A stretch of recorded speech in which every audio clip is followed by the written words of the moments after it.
So catchy. Physically incapable of not singing along, or humming along at the very least. Speaking of humming along, my throat is not, so it's gonna be a fun stream. Alright, let's make sure everything is good to go. Actually, let me just see if that works. Okay, save state does work. One of my emulators like broke for a bit, saving wise, so I don't think it was this one, but might as well just, you know, try to make sure, just in case. Okay. And let's give an announcement since we are on time. Are on time, which is people probably aren't expecting that at all. At least I hope I'm on time and I didn't do it the wrong time. No, no, I was correct. Anyway, all right. As beautiful as this little beginning part is, let's go ahead and do this. Set battle style. Hey Murky, hello, welcome in, and hey Evie, how are you two doing? I hope you're both having a good Thursday, and you're not as ill as I am. You found a V? You already had a V in like the middle of your name. What do you what? Oh wait, Vaporeon? And what? Pixelmon? Wait, what? Hold up. Yeah. This one, some of these really just remind me of those like kind of racing car themed diners. You know what I'm talking about? Some of these outlines.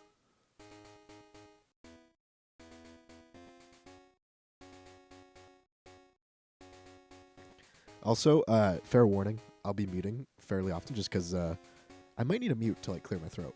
You're just like, good morning. Oh, right. It's what, like you're like 40? It's like 8 a.m. for you? Dang, you're up early. I guess for, yeah, God, for work maybe? I mean, I know you said that first job the last job you had that you found was like a bit like a cult. But like, hey, I'll work for a cult if they let me sleep until like 10 a.m. That's just throwing it out there. 9 a.m. Okay, gotcha. I wish I had a blue dog to be friends with. Just not even a Pokemon, just a straight up blue dog. All right. What time is it? Wait, hold up. Before I set this,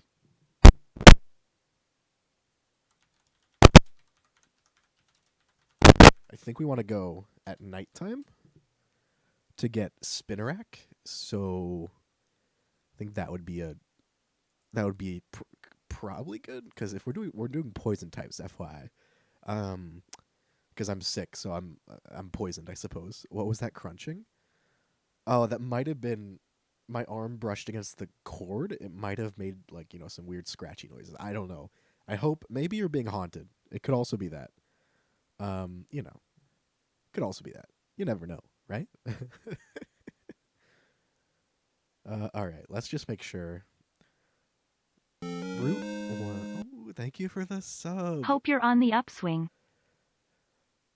For 55 months, I've been single-handedly making me put more and more sub badges for the.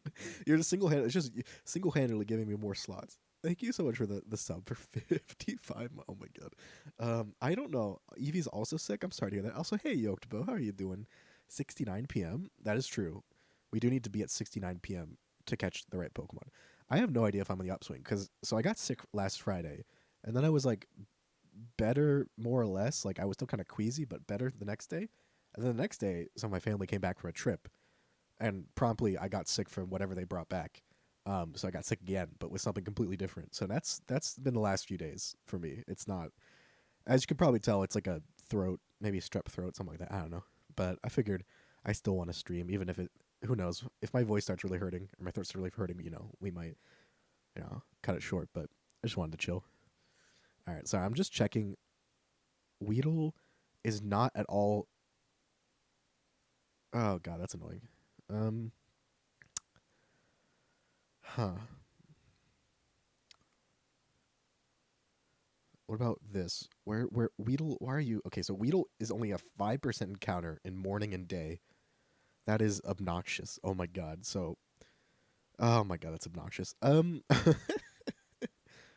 we need to be at night to get Spinnerack. I'm pretty sure. Why am I being bogged?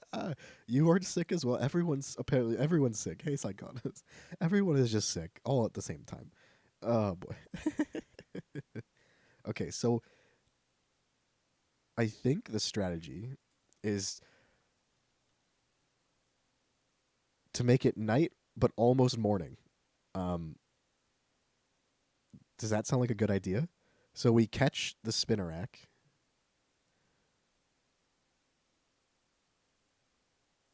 We catch the Spinnerack, and then it becomes morning.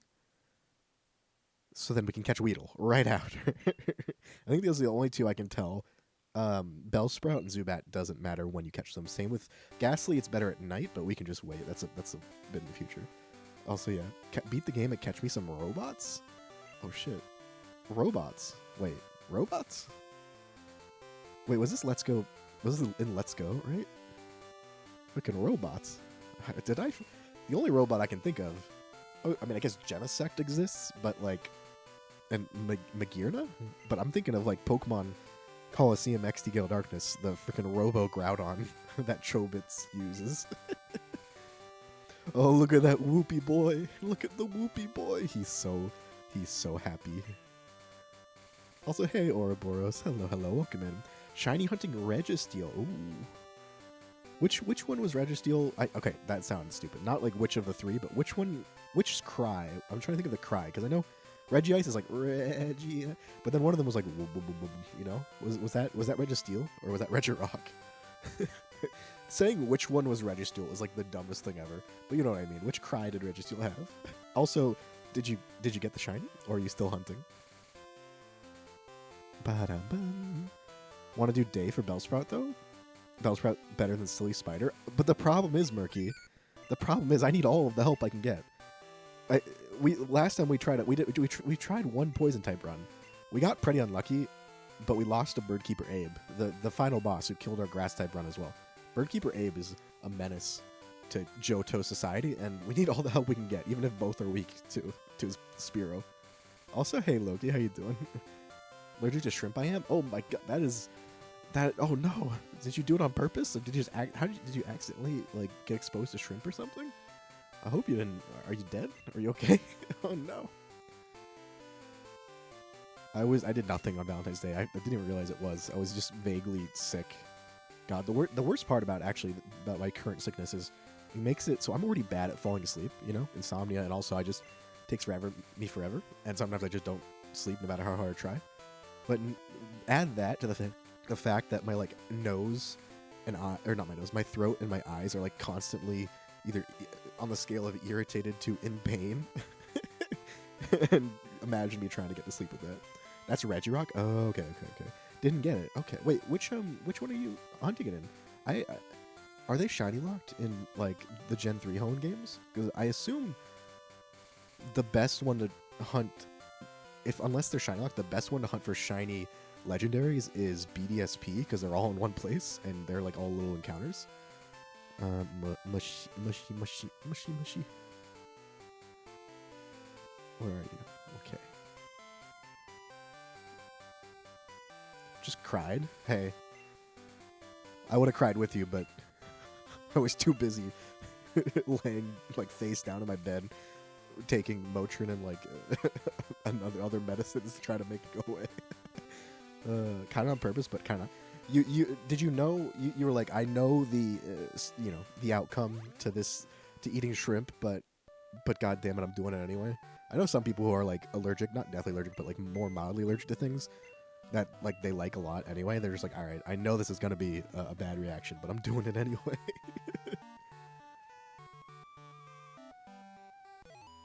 Just use a Mewtwo. That's not a poison type. Are there even any? This might be a really silly question with an obvious answer, but are there any poison type legendaries? I'm trying. If there are, they're gonna be like. I feel like they have to be like Gen 7 or later. I'm going through. I'm gonna go through in my head. Gen 1, no, obviously. Gen 2, no. Gen 3, no. I guess Arceus and Gen 4 technically counts, but I'm not counting that. That's a no. Gen 5, maybe there's some ones I'm forgetting, but I don't think so. That's really silly. I just you know what, you know how it is, Lunar. I woke up on the silly side of the bed this morning, and then promptly coughed my lungs out and then fell off. So feeling pretty silly since then. How are you doing, Lunar?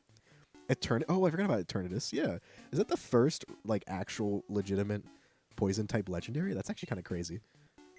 Are we still waiting for a bug type? I guess Ultra Beasts. There's definitely like 2 bug type Ultra Beasts. There's probably a poison. I don't really count Ultra Beasts. Like they don't really. I know they're supposed to be.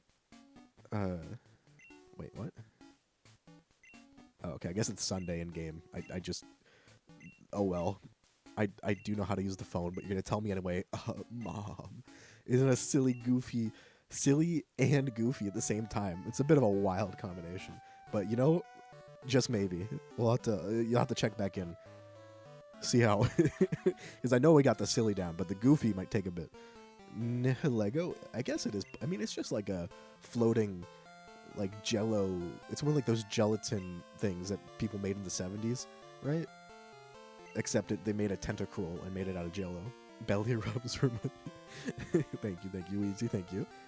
I don't know. My stomach is weirdly enough. Like obviously I threw up a bunch of times randomly for no reason, and that wasn't fun.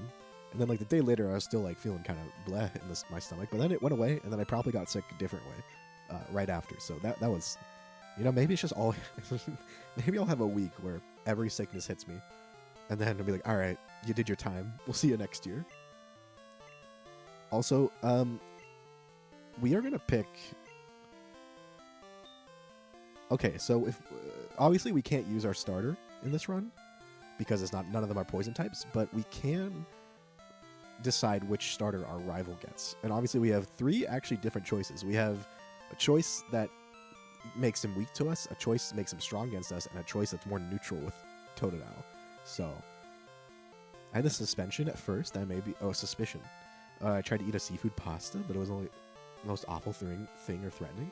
Maybe I could handle 1 shrimp and not be oh no, a single shrimp. Oh no, did you have to go to like the ER or anything? Oh my god, I don't really know what happens other than like, actually no, maybe swollen, like your throat gets swollen. I don't know.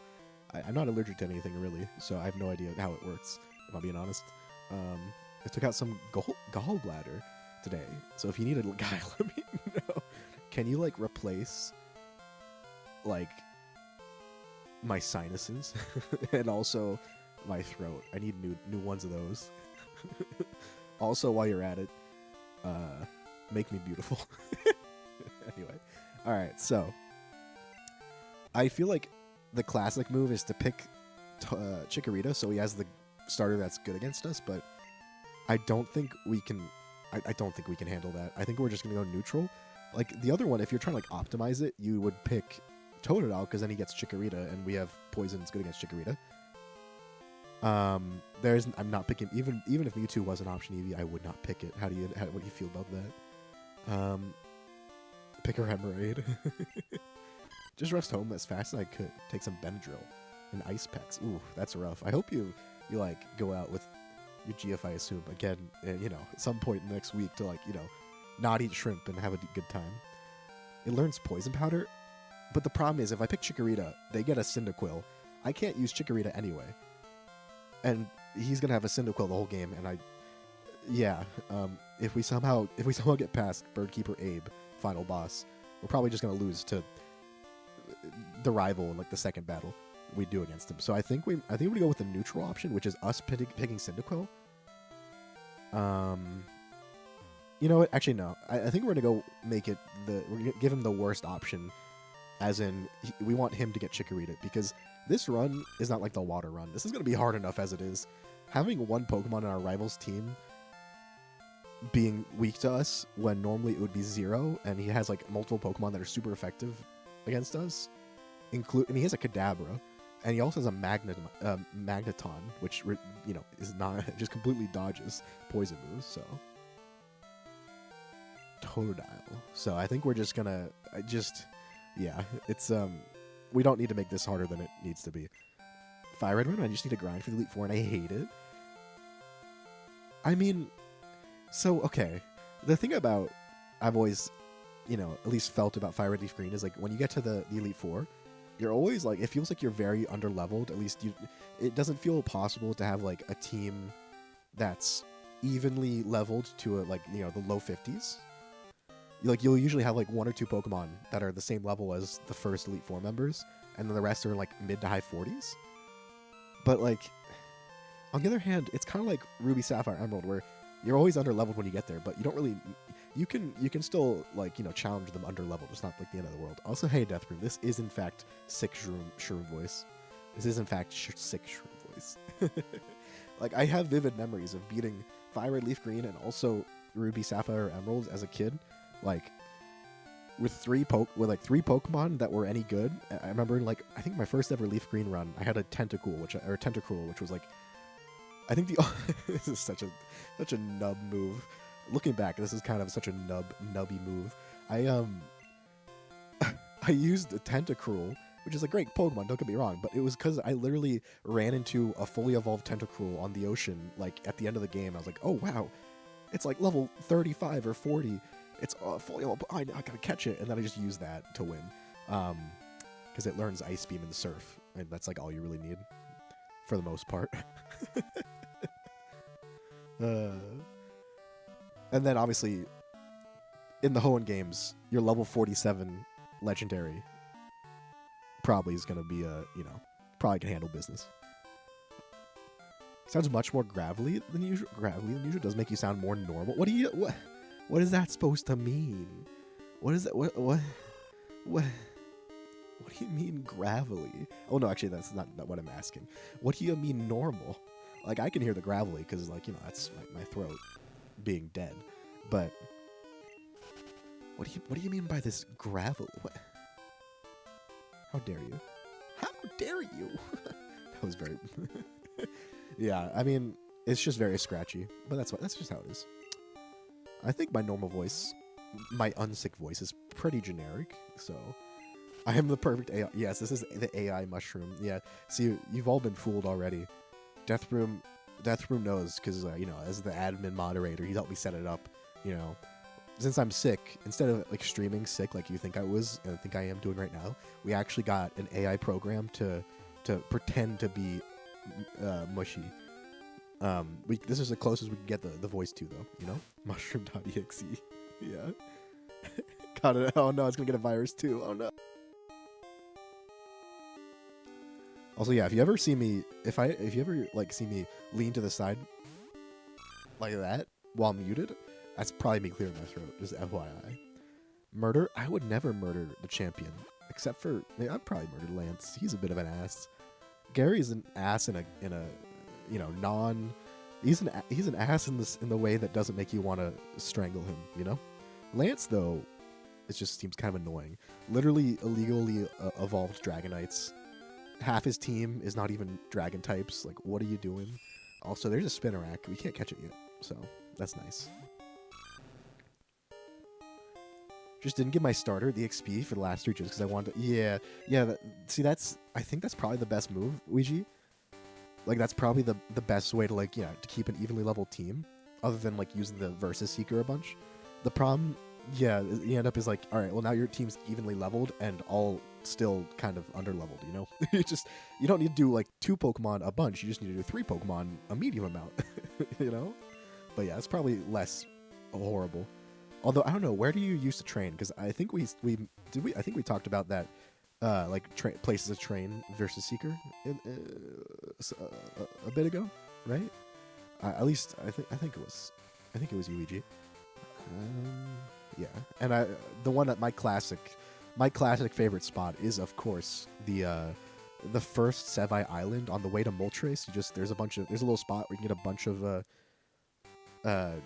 karate dojo people. You can get a double battle and then 2 and even 3 more single battles in one thing, and then you're right next to a free healing spot. So that's always my go-to. Found it completely plausible for you to wear striped thigh highs, but now you just sound like a normal dude at work I would see in a store. Wow, that's an absolute loss. I can't believe it. My voice can't wear thigh highs anymore. This is an absolute loss. I don't know if I can recover. That's a very specific, observation, Deathroom. I feel like you thought this through. I can try to make my voice higher. Don't worry. What are you talking about? Oh, come on. It'll eventually devolve into a weird Valley Girl ripoff. So my Astolfo appeal, the illusion has been shattered. It's been completely shattered. It's over. That's it. Wrap it up, boys. Boyos, girlos, wrap it up. Beat up the weird stalker girl. Beat up the man whose dog was dying an hour ago. He's just a hardcore trainer, Evie. Dog was dying half an hour ago. Fucking potion him up. He's ready to go. Fucking battle, goddammit. Dance for your mess. Oh my god. Yeah, I could hear Deathroom. Thousands of people crying out in at this horrible tragedy. One less Astolfo fantasy in the world. every time we lose one of those, an angel cries. Deathroom. Specifically an angel that's also a trap. Has to be thematic, I guess. All right, Professor Oak. Okay, sure. Yep. Let's. Yep. Okay, Professor Oak.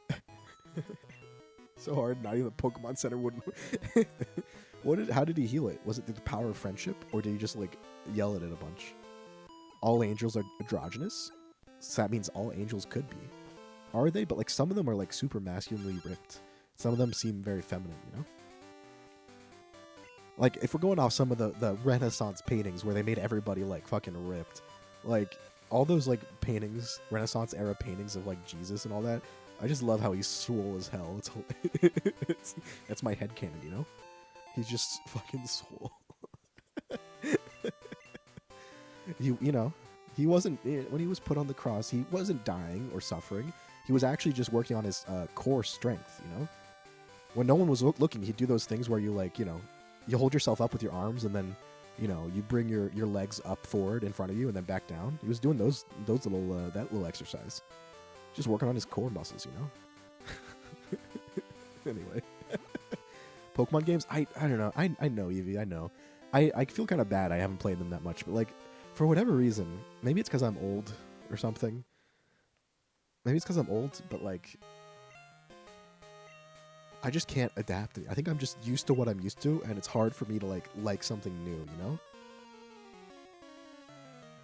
And I guess part of the problem, Evie, is that I got so used to playing Pokemon with the ability to either speed up, or in older generations where there's less both fluff, filler, but also less story content. So some of it's good in the sense they added more. Some of it's bad because too many tutorials or whatever. But regardless, I got used to being able to speed up and also, I would get impatient. With ADHD, I get distracted and impatient. And I feel kind of bad because they seem like really good games. Legends Arceus seems like a great game, but I just couldn't get into it. I just couldn't. I got into it a little bit, but I can't play it all the way through. So close. Wait, Eevee, you were doing Let's Go Eevee and Pikachu, right, though? I think or was this the newest game? Because, the Doggo makes me think of it's the newest game, Also, this Totodile is, slower than Chikorita. I know the Chikorita uses 4 legs to run, but this is kind of sad. You finished that one, nice. See, that's one I would consider actually going and doing either a catch-em-all or, some sort of shiny challenge, because the shiny hunting and the catching is, fresh enough to where it feels completely different. When I played Let's Go Pikachu, I think I got Pikachu. Yeah, because I think I got Pikachu because either someone I knew had gotten Eevee, or you can get Sandshrew. It's a version exclusive. I'm not sure which. But it's different enough to where it'd be very refreshing. Because when I played it through the first time, I got all the way to the Elite Four. I didn't beat the Elite Four in Champion because I kind of just got a bit bored.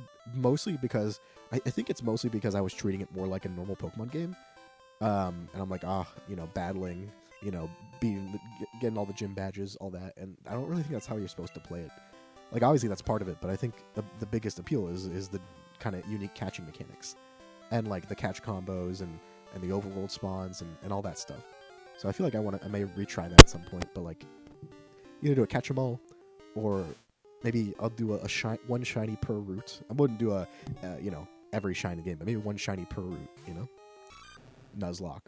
A Nuzlocke-esque with only shinies. Although I can't really do a Nuzlocke because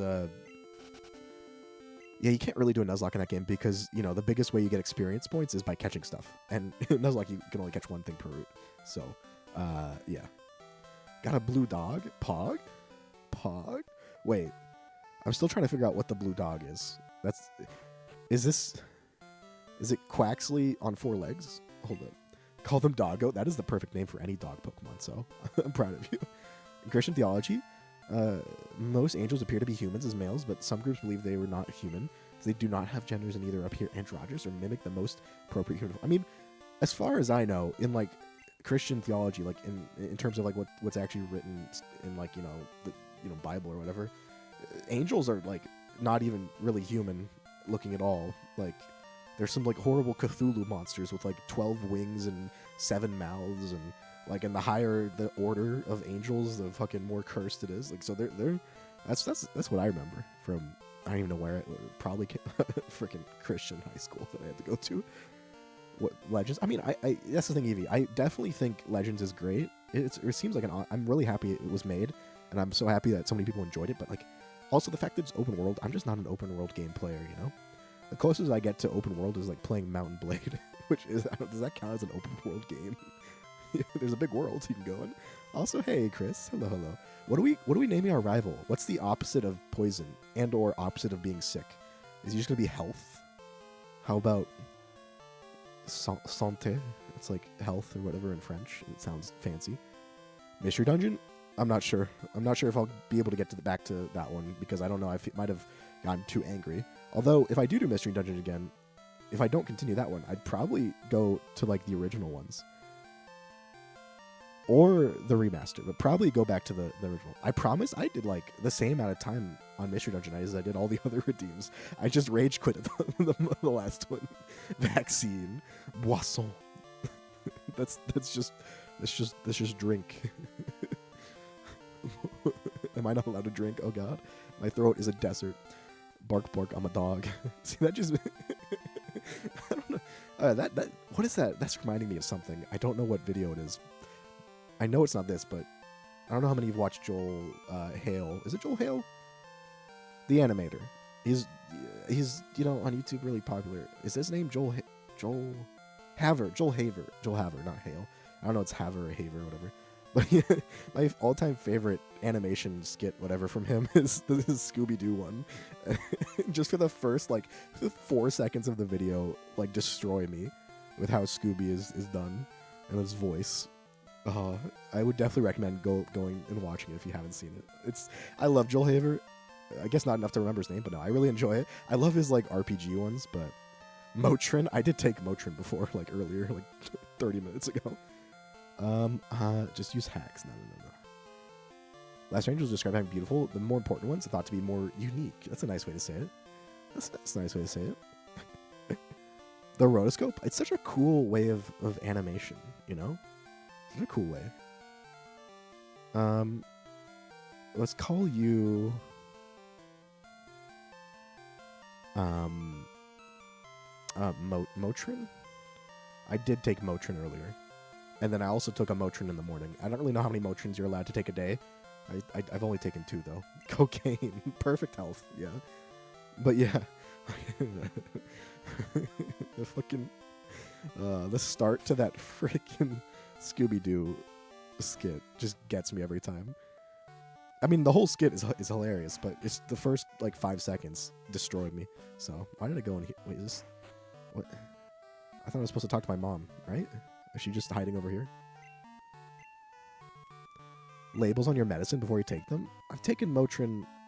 Oh, I guess I don't have to talk to anyone. I've taken Motrin enough in my life. I've taken Motrin enough in my life to where I'm pretty much a doctor, you know? I pretty much have a degree in that specific, medicine. Also, do we have Pokeballs yet? No, we have no balls, as the game kindly displays for us. Haver, yeah, I love that RPG because honestly, I'd be willing. I'm so interested in it. It's almost like, I don't know, the biggest, the most obvious comparison is something like Undertale, where you can do a pacifist route, right, and not murder everybody. But I love the whole. I'd totally play a game where it's an RPG, but you can also get the monster characters and like the the goons and all like the guys that normally are just fodder or whatever. You can like get them to therapy and help them out, and they become like either NPCs that like you can get stuff from, like buy stuff from, or like companions and stuff. I love it. Deathroom is a renal bit. He is though.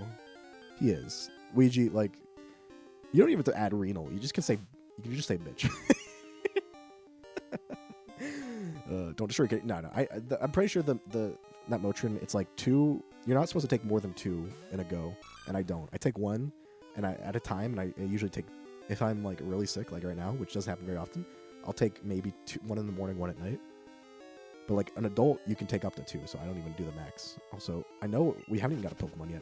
Also, before we go catch our first, which is hopefully going to be a Spinarak, what should be our naming theme? Should we just do whatever? Should we just do, whatever people want for a specific Pokemon, or should we have a theme? Sorry if you heard that. That was me sipping my water. As much as I love Deathroom, he is still a little bitch. Anyway, not even willing to just down a whole bottle of Motrin like a man. Can't even say that with a straight face. If you take it and you aren't dead by the end, you'd say you did a good job. Yeah. Why doesn't the FDA put a label on my cocaine? They trying to get me killed? How am I supposed to take it now? Playing Mother 3, unlocking the secret route where Lucas beats his dad. Is it like, when you say beat, do you mean like in like a very esoteric, he defeats him, or like did he whip out a crowbar? Because I've never played a game in the Mother series. I know the closest I got to was playing Lucas and Ness and Smash Bros. Also, am I dumb? Can I not get Pokeballs yet? Did I do something? Did I miss something? Am I dumb? Did I like not talk to Professor? I talked to my mom. Am I just brain? Is my brain functional? Like I still can't buy a Pokeball, so that makes me think I missed something. All right, I think I gotta go back. You're supposed to have Pokeballs at this point, so. Am I dumb? Do you want an answer to this? Don't be honest. You can lie. It's okay. You can lie. Thank you for the sub. The 15-month sub, Rhea. Thank you. I hope you're doing well. Better than me. Oh, wait. Maybe we need to talk to this old man. He gives us, like, the map or something? Like a warm map from his butt pocket. It's kind of weird. I love my renal path. I have no idea what that's supposed to mean, but it sounds kind of nasty. Every drug will slowly kill you, and every disease is bad. Every disease is bad. No one has ever said something so brave yet so true in my entire life. No, I'm just kidding. That just makes me think of like. Makes me think of that. What was it called? World War Z, that zombie movie with Brad Pitt, right? Where like the cure, like I guess spoilers, but like the cure to like getting the zombies to stop targeting you was just like give yourself a horrible disease, because they like wouldn't go for diseased and sick hosts or something. So Brad Pitt just like, all right, time to give myself like a venereal disease so the zombies won't murder me. It's like, all right, go for it, Brad, my guy. It's your body, your choice, I guess. Also, is that enough? Can I feel like I didn't talk to someone that I was supposed to talk to, and now I'm like just so confused. You don't understand. I really don't understand. I don't know why you think I'm pretending that I do understand. I definitely do not. Red Dead RP server? That actually sounds like a fun RP. Like, I never really understood GTA RP. Seemed kind of silly. In like, not, like, I'd rather just fuck around on GTA if you're going to play GTA, right? Which, I mean, I haven't played GTA in literal years at this point. I don't know the last time I did. But I never really got the RP stuff. But like, Red Dead RP, it's so much more like themed, Wild West themed and all that stuff. Could actually be really, really interesting to try, But I don't know. On RP servers, are people actually like, how dedicated are people usually? I know it probably depends on like server to server, but I feel like some people probably take it so goddamn seriously, right? Which, I mean, fair. Oh, I did have to talk to the professor, literally, just to show him the egg. Like, all right, I couldn't, for whatever reason, the Pokemart physically did not allow me to buy Pokeballs because the professor hadn't seen the egg yet. Like, I know it's like in the coding, it's just like a flag that you have to complete or raise before you can buy Pokeballs and continue. But like I'm trying to imagine in universe, does like Professor Elm like because I brought him this freaking egg, he's like, yeah, okay, you can sell him Pokeballs now. He cleared my arcane task that I gave him of getting this egg. Every time I connect, hear the voices all 95 connected players at once. Ria, that could have been what it was like. We don't know. None of us were alive in like the 17 and 1800s, so that could have been how it was. You don't know if maybe that's purely historically accurate, Oh, thank you, assistant man. I appreciate these Pokeballs. He also was like, yes, good. Mushy brought the professor that egg. Now I can give him these Pokeballs. But only if he gets it. Maybe they're just really hungry, and they were like, we got to get this freaking egg for some breakfast before he leaves. Like, just don't give him Pokeballs until he gets it. So, all right, we're going to not let her save money. Because I don't think we need any items. Usually it's just random berries, right? You can get a Moonstone, but I don't think... I guess Nidoran and... Oh, actually, hold up. We have, I think, both Nidorans in this game. Those might be the only Poison-type Moonstone evolutions, but maybe we do want to get her to save money, because I don't know how readily available Moonstones are until, like, you do the first 8 gyms. And Nidoking and Nidoqueen are, like, the best possible Pokemon. They're going to be, like, if we can get to them, that's, like, the best Pokemon we can have. So I think we're actually going to have her save money. Right, I think I have to hit change. That's the moment for my character to become a cultist. Pog. There's a whitelist application and everything. I mean, it's probably just something like either for like people who just joined the server, they need to change their settings, or I don't know. That's the kind of thing you just ask, like, hey, I can hear everyone. It's very loud. How do I turn that off? And change it to just local audio, because I assume that it's done purely by like, how I know there's a term for it, but like how near you are to other people if you're in like actual talking distance. Proximity, that's what it is. What would you RP? That's what. Do you mind sharing your RP with us? Are you gonna be like an 1800s general? I do declare. I don't know why I said that specifically. I do declare. Fix bayonets. Fix your bayonets, gentlemen. Because, I mean, you do have general name. Come on, man. Alright. We're going to watch this man literally break the rules of the Monolocke. Rattata, it may be purple, but it's not a poison type. Also, this man does just look like Giovanni from behind. I'm kind of suspicious. Is Giovanni teaching us how to catch a Pokemon? Is this where he was the whole time? He disappeared, and he's just sitting on Route 1, teaching trainers how to... Oh, shit. Maybe that's his retirement plan, I respect it. He's like, I did too much evil. I must do a public service. Time to show kids how to catch a Rattata on the start of their journey. Thanks, Giovanni.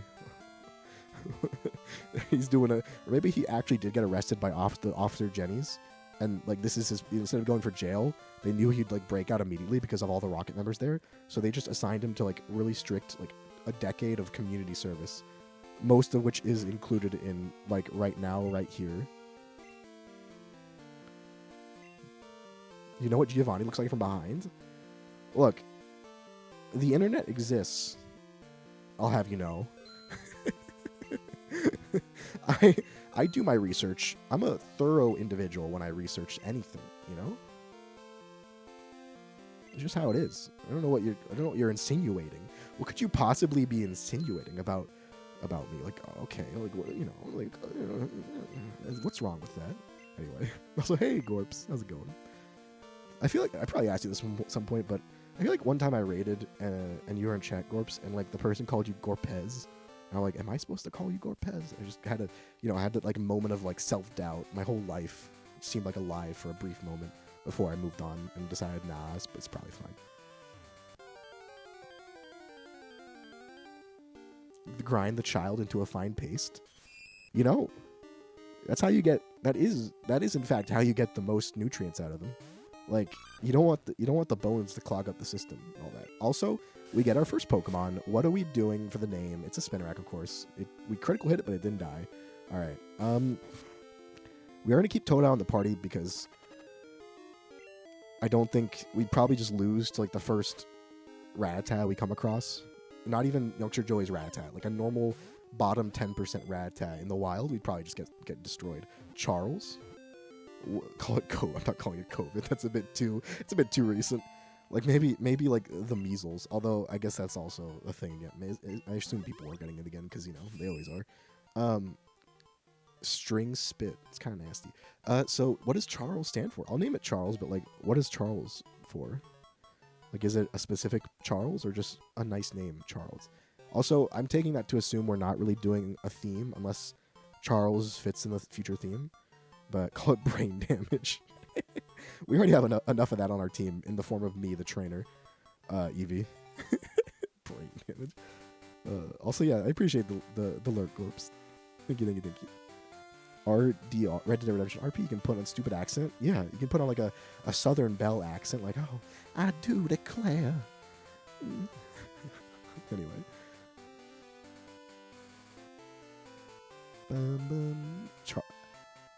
Oh, for some reason, I scrolled up and then scrolled back down, Ouija, and for some reason, for a brief moment, I thought you had immediately redeemed another name to be Charles right after the first one, and I was about to say, like, why? No, I'm not naming them both the next one Charles, too. But that was just me being not really paying attention. It's a sickness I saw. Same. It's unfortunately, Evie, at least for me, it's uncurable and chronic. So, make an Arianos with a dumb name. That's fair. That's fair. I mean, it's not. It's a very Charles II. No, see, I'm just not doing that. See? I'm just not doing that. And even furthermore, I'm not refunding Deathroom's points. Those are gone now. They're my points now. 250 points. Down the drain. Was it worth it, Deathroom? Was it worth it? Alright, let's train a little bit. I'm going to enable sound, or disable sound. Put some lo-fi in the back.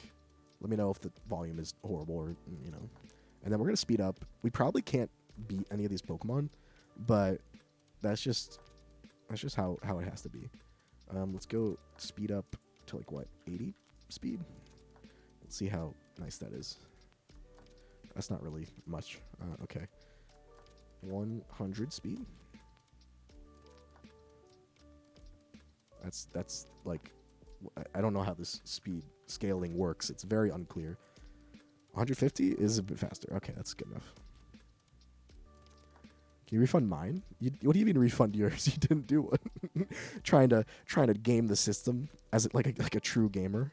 I mean, respect. Oh, look at that! Charles beat his first opponent. That Rattata is no more. Didn't take a single point of damage. What a legend. And because of that, I'm going to 200 times speed. And it's not even 200 times speed. It's just, it's now 200 instead of 150. I have no idea how fast this is supposed to be. All right, we just gotta get a poison. Never mind. We got immediately critical hit. Cool. All right, let's switch to Totodile and just run away.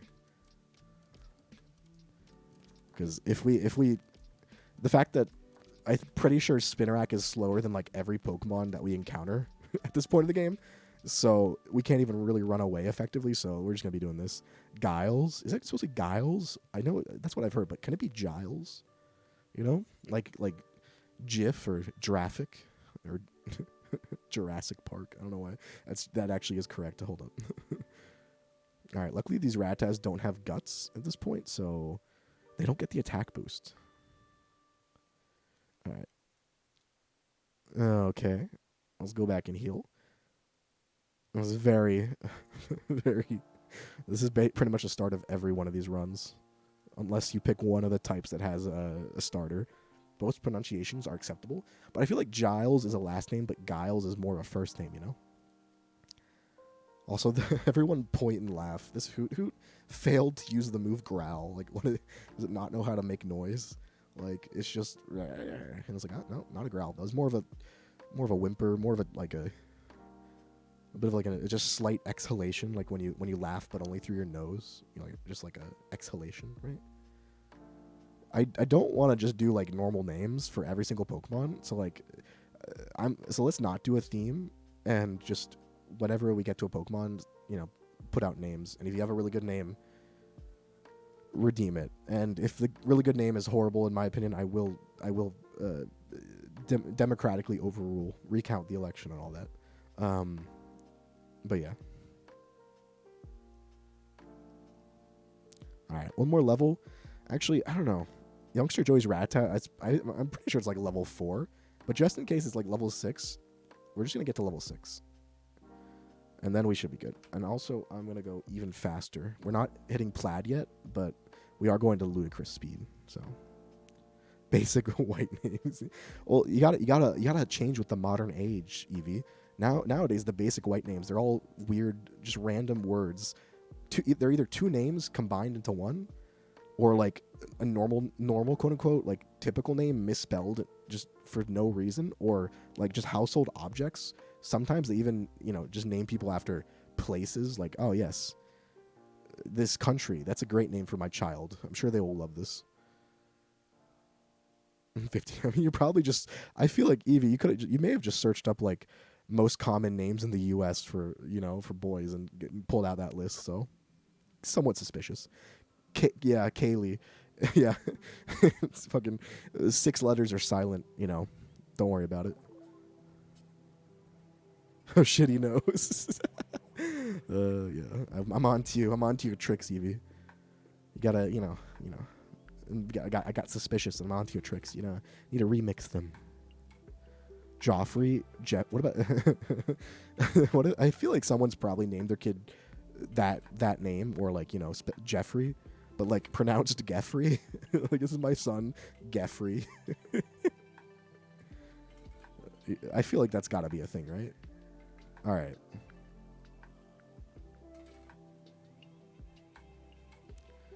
We're going to change to box 3 to deposit our starter. Hopefully we won't need you, and we'll win the run as is. Okay, I always forget you have to save like every time for some reason. All right, let's go back down to normal speed. And we'll even put the music back on now. It's not like grossly sped up. So yeah, I hope my voice isn't like particularly grating for more than usual, I guess. Like, I hope it's not really obnoxious, but Remoraid, but I want you to have one. Look, if we're stuck and we can't I don't know how many Pokemon poison types in this game can learn Surf. I'm thinking Quillfish can learn Surf, obviously, unless it's Sarf. Tentacool, but Tentacool you might only be able to get after you get Surf, like by surfing. Oh my god, we can't escape. Please, I'm sorry, Hoot Hoot. No, I'm sorry, Hoot Hoot. I made a mistake. Please, Hoot Hoot. Oh my god. This is the problem with Spinarak. It's so slow. Okay. But if I need a Surfer, and I think Nidoking and or Nidoqueen can maybe be able to learn Surf. But if I need a Surfer, and we can get actually no, isn't Remoraid like not even in this game? Hold up. I think we talked about this last time when I was looking at what Pokemon are available. I think Remoraid in the Water Run was like one of the only Pokemon that was a version exclusive. So I literally can't get a Remoraid even if I wanted one. I'm sorry. I was totally down to get it as like if I needed a Surf HM user, because Wingull and Pelipper they're not in the game yet. So we have no Surf Fly users as far as I can think. Because what's it called? What's his face? Mantine doesn't. I don't think it can learn Fly, even though it's a flying type. Hack in the fish. Oh, look, if you can trade me a shiny Remoraid somehow via the interwebs, I'll consider it now. I mean, I don't know. I feel like every time I've used what is it, PK Hex or whatever? God, every time I say PK Hex or PK Hacks, I think of both like Fire Emblem spells, because it sounds like one, but also like the spells that Lucas used, like PK Fire, PK Freeze, That's like just instant mind. My mind goes instantly to that. It just feels weird saying it and meaning like, the program, whatever it's called. I've only used it a few times, but every time I've opened it up to like do something, I think the last time was we changed the friendship on a Pokemon. I think it was Jigglypuff or something. Yeah, I think it was Jigglypuff in like one of our Hoenn playthroughs, right? It was taking so goddamn long to evolve that I just gave up. But every time I do that, I feel like I'm gonna just destroy the save file by accident. I just feel so unequipped to handle like anything regarding like changing files and stuff. All right, let's hope we can kill you here. I think we should. Good. We didn't have to risk a critical hit, so that's nice. Okay, the next guy, is like the same, but he also wait, that wasn't Youngster Joey. This is Youngster Joey, but I'm pretty sure doesn't Youngster Joey have a or no, I think I need to talk to him if I want his phone number, but we definitely don't. Dear God, we don't want his phone number. He called constantly. The question is, do we give a berry? The berries are pretty precious. We have 4. I think we need to save them as much as possible for like the Faulkner fights. But I'm not sure if we can actually beat 2 Pokemon, instead of 1. I'm not sure if Spinarak's powerful enough to beat 2 Pokemon, a Rattata and a level 2 Pidgey, or whatever it was. Alright, we'll try it. We'll just give it a shot. We'll give it a shot. Oh, I didn't... I forgot. I never looked at the stats, starting stats. I don't really remember how they work, because I know, obviously, there's no natures. There's just, like, DVs or EVs, whatever the equivalent is. But... Pidgey. Okay. Play a game with the fish. Berries and no capes? Wait, what? No berries and no capes? Oh, berries, like, I was like, because you spelled it with an A, and I was like, no, like, the rival berry in Gen 4, I'm like, no berries? What did he do? No capes, I don't even know what, I'm not sure what that one actually is supposed to mean. And I definitely, unless you're just straight up saying not allowed to wear a cape, which I resent that. I resent that implication. If Lance can wear a cape, I can wear a cape too. Bug-type Pokemon Poison-type Pokemon are just as powerful and cool as Dragon types. And unlike Lance, I will actually have a whole team of actual Poison types. Whereas he's just here like a total fraud with a Gyarados, has 2 types, neither of which are Dragon. Charizard? Like, okay. What a, literally basic. Such a basic Pokemon choice. Like, wow. Aerodactyl? I mean, it's a cool Pokemon, but like, do I see a dragon? No. I know that Claire has a Kingdra, but I never understood why they didn't also just give Lance a Kingdra instead of one of his 3 Dragonites. I know that, I think that like when he was the 4th member of Elite 4 in Gen 1, he had 3 Dragonites, because that was the only Dragon type he could actually use. So I assume they wanted to keep that continuity, but it just feels, it would have felt so much more natural just to have, there's a Dragon type sitting right there. It's like in this generation as well. You have Morty, the Ghost-type gym leader. They literally added in a Ghost-type Pokemon to this game, Misdreavus, and then he just doesn't have one. He just has a Ghastly, 2 Haunters, and a Gengar. It's like, okay, well, why didn't you just use the... You could have just used the Pokemon that was added in this generation. I don't understand.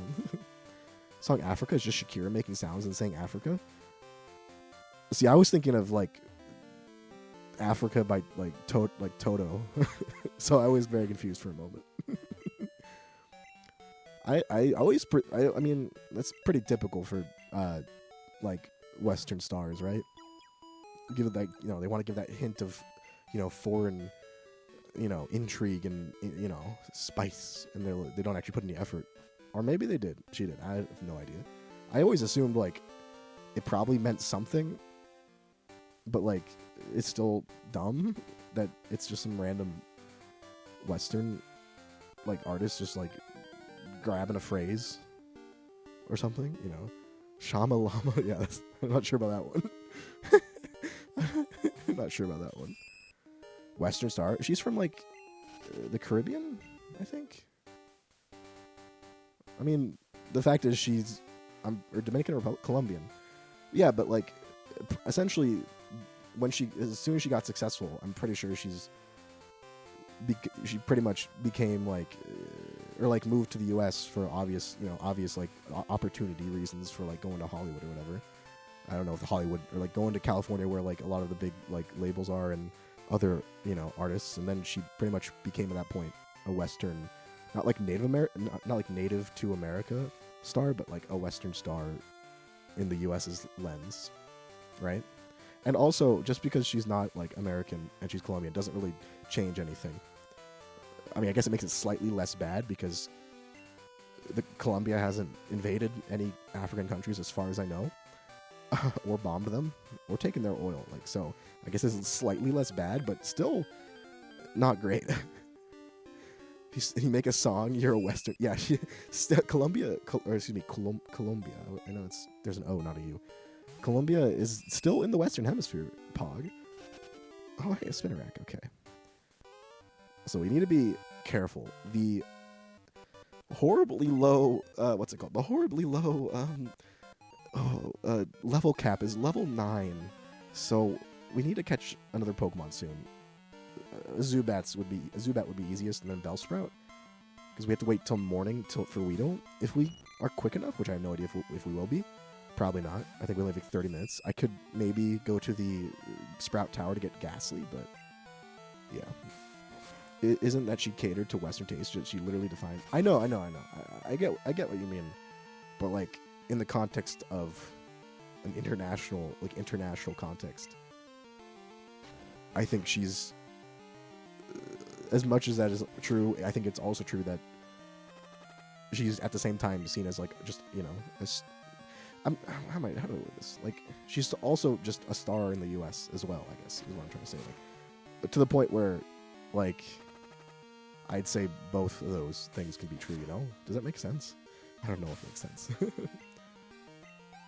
I mean, yeah, that's true. But, like,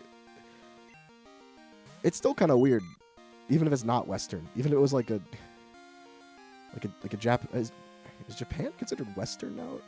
I have no idea if that's... I mean, I know... I don't know how like, I assume not. But generally, like...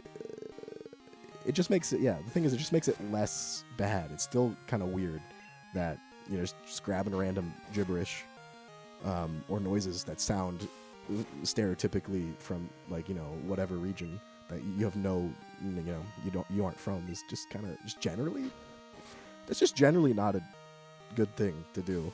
Because it's, I feel like I'm getting more and more vague with every sentence I say because I don't really know how to word my thoughts. Also, you can also be argued that Western tastes, she didn't cater them, but Western tastes, at least in the U.S. I mean, generally, I think this is true with like minority groups or minority cultures, is that majority cultures, like say, white America or something, they do it to the, African American community and also the Hispanic community in and around the U.S. in the sense that, like, majority cultures usually end up pursuing, like, the media and the music and the clothes and the slang. They end up, like, essentially taking it and you put in just, like, So, you know what I mean? Like, I'm pretty sure the reason is basically entirely because people like to feel special. I'm pretty sure that's the entire reason. Because like someone, I mean, obviously there's going to be more complicated than that, but I'm pretty sure that's like the main one for your average person is that, like, they don't want to just be like, when you're the majority group in a population, but you want to be special, you start, listening to the music of a minority group that, is living in your area, because that's like another distinguisher that, like, you know what I mean? I'm not wording this right. Velma, I don't know even what Velma was supposed to be. I feel like they just actually just made that to be bad, because they figured. I mean, maybe at some point they were actually trying, but it feels like they decided, like, let's just make this as bad and, like, hot takeable as possible, and then people will talk about it, and that's a success. Which, I mean, I still don't consider that what happened with the success. But I mean, I guess if that was a strategy to get people talking about it, it worked. Social teacher, I don't like it. I don't know, Evie. Thank you for the compliment. You sound like a teacher. That means it sounds smart, even if I don't think I'm making much sense. Also, social studies and history are like my favorite subjects. So, and they always have been. So I'm sorry to Evie. I'm sorry. They actually are really interesting to me. So, just pointing out that your flaws. I mean, yes, I do have many, and okay. Also, what do we need to name the Zubat? So let's hear some names. Hey, Cyber. When I came in on it, we're talking about. I don't even know how to describe it. Just like cultural, I guess, I mean, cultural appropriation is a bit of, like, one of those terms that has been turned into, like, it's kind of lost its meaning because people used it in so many, like, crazy ways, or like it just got, you know what I mean. Like, one of the big tactics, at least in the U.S., and I'm sure it happens everywhere, is like, at least one of the tactics for the right to the left. Like, each side in the U.S. has, like, their own tactics, but one of the tactics for people on the right is whenever the left comes out with a term like cultural appropriation, that, like, let's be honest, it's just like, it has a definition. It's just a thing.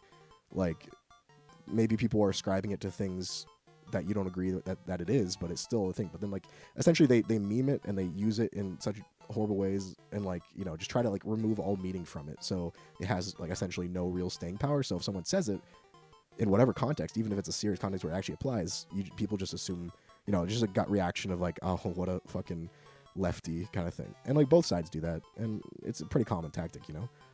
Call it bacon. Bacon. Ooh. Full gore. I don't know why I tried to say that backwards. I was like, maybe is that something? Is that something backwards? Here's race to be more inclusive. I don't know. I feel like, I don't know, changing characters' race in any direction, unless there's, like, a real, like, in-universe reason, and that makes sense and is part of the world and is natural, just seems weird. Like, it's just comfortable all around. Like, just make a new main character. It's okay. If you do it, if you make them, like, a good character, or, like, at least an interesting or likable character, and even that's not even a very high bar, because people like bad characters all the time. Just by, like, you know, they're gonna be liked just by proximity most of the time, unless you make them horribly Wingleby. That's adorable. Sienna, that's a cute name. We could say that. We should say that. Velcro. I thought I said Velcro. I like Wingleby. Honestly, it's just so much fun to say. It's cute. Simulation exposure type thing. Not valid, but the conversation. Yeah. So around more, it'll be looked at and part of the norm more. Yeah. I mean, yeah, the initial thing that I think is the most interesting part of this conversation is why. So you look at the U.S. Wingle. Is there an E? No. Wingleby. At least, so obviously my context and perspective is that of, you know, I'm lucky enough to have some international perspective, but again, it's still a Western perspective because it's French. But, like, my perspective is mainly from, like, a person who's born and raised and lived in the U.S., right? So, like, you look at the U.S. and, like, music is the most obvious and easy example to, like, point to, in that you look at what music over, like, the last century, literally almost exactly a century, what music has been popular, and it's like 90% of it, if not, that's probably lowballing it, 95 to 97% of it essentially has its roots or comes directly from non-white groups and communities living in the U.S.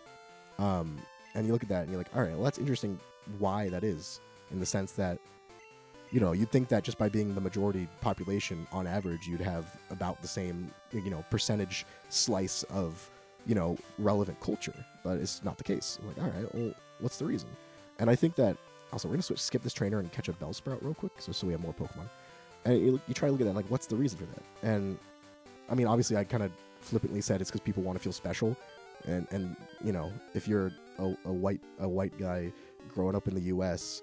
and you're surrounded by other white guys who, you know, you're trying to, like, you know, build your identity as, like, a, you know, as everyone does, you know, growing up, you might gravitate towards, you know, things that will make you, in your mind, stand out more.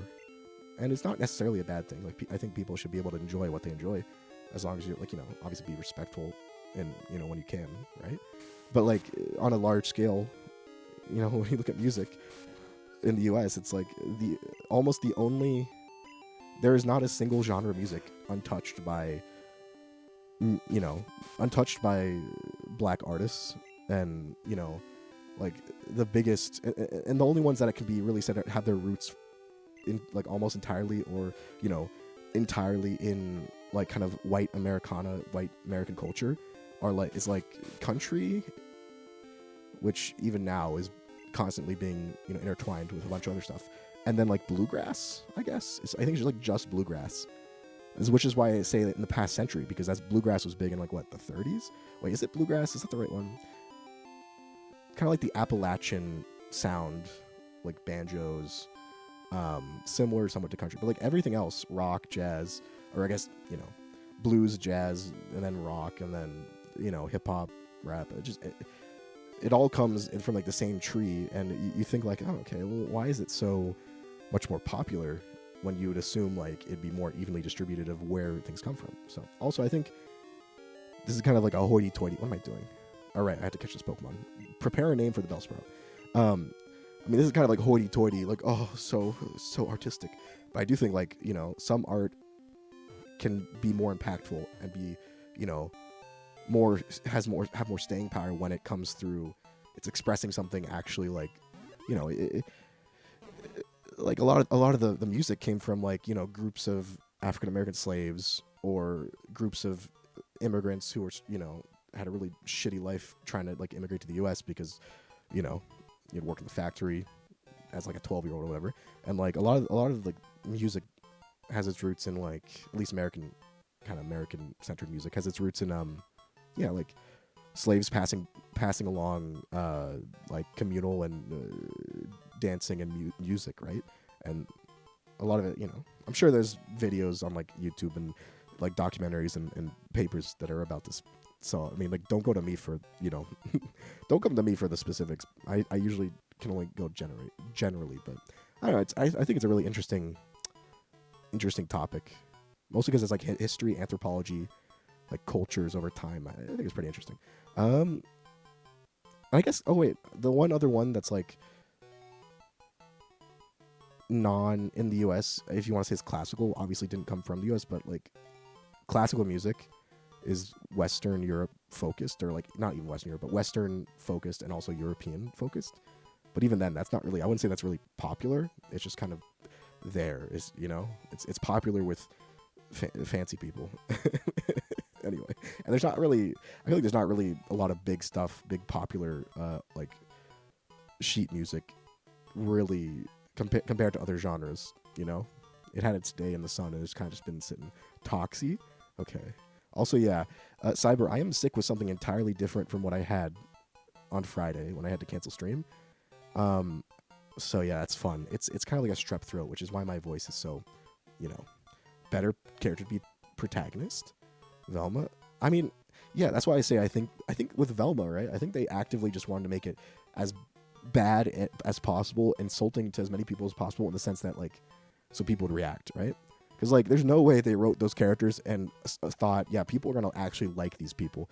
Like, and not even, you can't even look at these characters and say, like, people won't like them, but they'll be able to grow and people will end up liking them. Like, no, they're just terrible.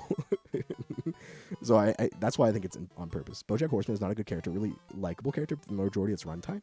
He's an interesting character that people enjoy. Yeah, and, like, you don't have to be likable, but you don't have to have characters that are all likable. That's you know, that can be boring. But, like, you can like, first of all, you can like characters for different reasons. Like, you can like a, you know, unrepentant villain because of what they add to the story.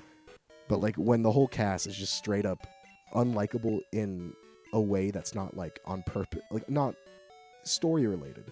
They're not unlikable because they're an antagonist and stopping the characters you like, or they're not unlikable because they're supposed to be a shitbag and you know, and, you know, they're just a character that's supposed to be a bit of a, you know, bit of a shit face. Like, no, they're just unlikable because the people who wrote it decided to do that, and also it's every character. so yeah, I just think it was an inside job from the start. It was all oh fuck, I did not mean to battle you. It's fine. All the characters, all the elders in this, or sages in this building, except maybe the last couple, have just Bellsprouts. So, and they're level 3. Yeah, there's literally it. Velma. When I first heard about it and, like, a general, like, description of it, I thought it was just. It sounded like someone's terrible fan fiction that they wrote as a, like, literal child with, you know, like, with no experience, you know, writing, no concept of, like, writing anything when it comes to writing a story. It felt like just like I was like, this can't be real adults who are paid to do this. This can't be made by that. Also, I think we should be able to beat Bellsprouts, because until we run out of leech life, we are fine, which we might. It passes a teen show. I mean, yeah, I wouldn't say it passes a teen show. It's a teen show in the same way, like, so many animated shows are like, oh yeah, it's for teens because it's not real life and they make sex jokes. It's like, nah, I don't even think it's. I don't even know who it's for. For people who like to hate watch thing. And here you're killing your voice to entertain us. How brave! I know. I'm. Thank you. A round of applause, please, for my throat. Like literally just the throat goat. Anyway, no, it doesn't hurt as much from talking. It's gonna hurt a ton more when I try to go to sleep tonight. Both because that's it always hurts the most when you're trying to go to sleep and when you've just woken up in the morning because that's when there's most congestion, right? I mean, oftentimes, what makes a show aimed at teens or adults or whatever isn't what the characters are talking about, but how the show approaches the topics, Like, you can have an adult, mature show that, like, has a dick joke in it. That's definitely a thing you can do. Like, but you also have to realize, like, like it has to be, like, in character, and you can't do it constantly. Like, once as, like, a really, dumb joke from a character who likes saying dumb jokes or is, makes sense. Like, it's not, but like, and so many of the shows just, like, constantly do. They think, they assume or they, well, I mean, I guess, I think it's, I mean, again, it's on purpose, right? But I think it's not even, like, a completely wrong in the sense that I think it's a valid strategy when you're trying to make a animated show that you think teens will watch, because one of the things that a lot of teens go through, like a lot, like one of the phases that plenty of people go through when they're a teenager. Oh my god, it struggled and it did a ton of damage. All right, I need to switch out. It literally ran out of moves. Is that that thing where you cuss a lot and you like start saying edgy things because you think it's like more adult. So I mean, like, maybe if they're specifically aiming for that demographic, then I guess it makes sense why they do it. I mean, it still sucks, but made it bad on purpose is well.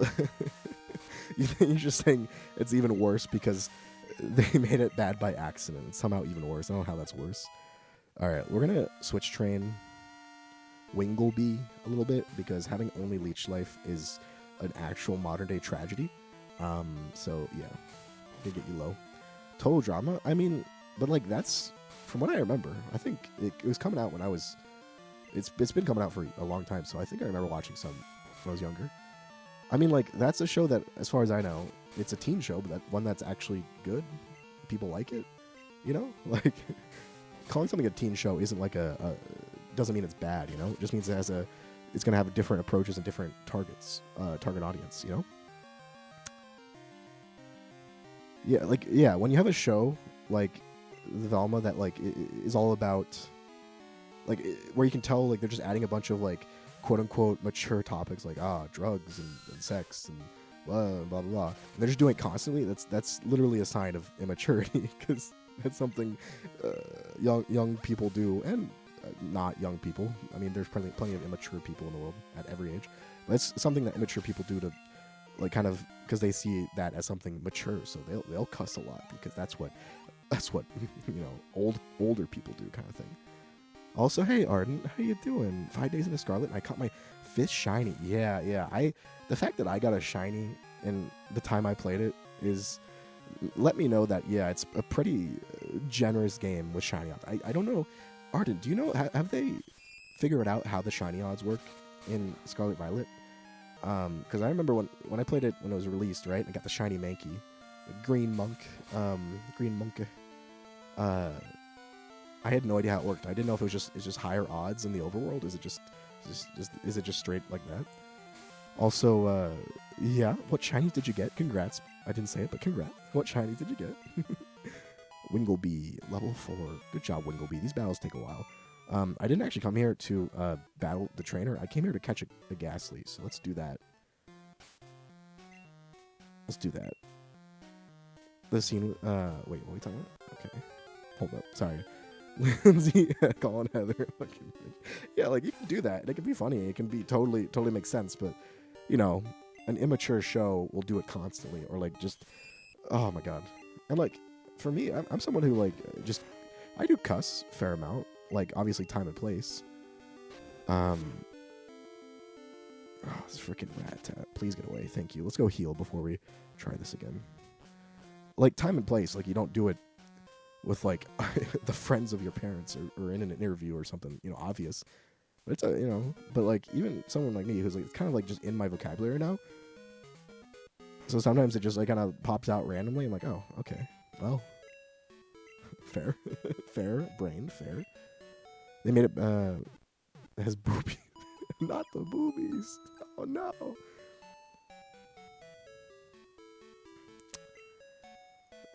Freaking elementary mind was not ready for that. Honestly, the thing that I found hilarious about that sort of scene and like shows that are aimed at like teen or younger audiences, right? That blows the kids' minds, and like the first thing as soon as that, like, we should just introduce them to literally just the concept of anime and also fan fiction, and just corrupt them immediately. Like just give them just throw them into the deep end of degeneracy and let them swim their way out and come out on the other side. Well, I was gonna say whole, but not whole, but at least not. They're still alive, and they've probably done a little bit of adapting. But you pissed me off.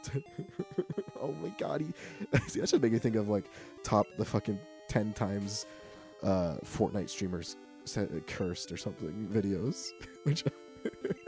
It's just making me think of that. Like, top 10 Fortnite streamers who cussed. Which it just makes me giggle. It's such a weird, like, I don't know. It just makes me giggle. Last episode, when there's a scene where Izzy starts dragging yeah, like, it's implications, right? I mean, that's the best kid shows, or even the best, like, teen, preteen targeted shows are like, they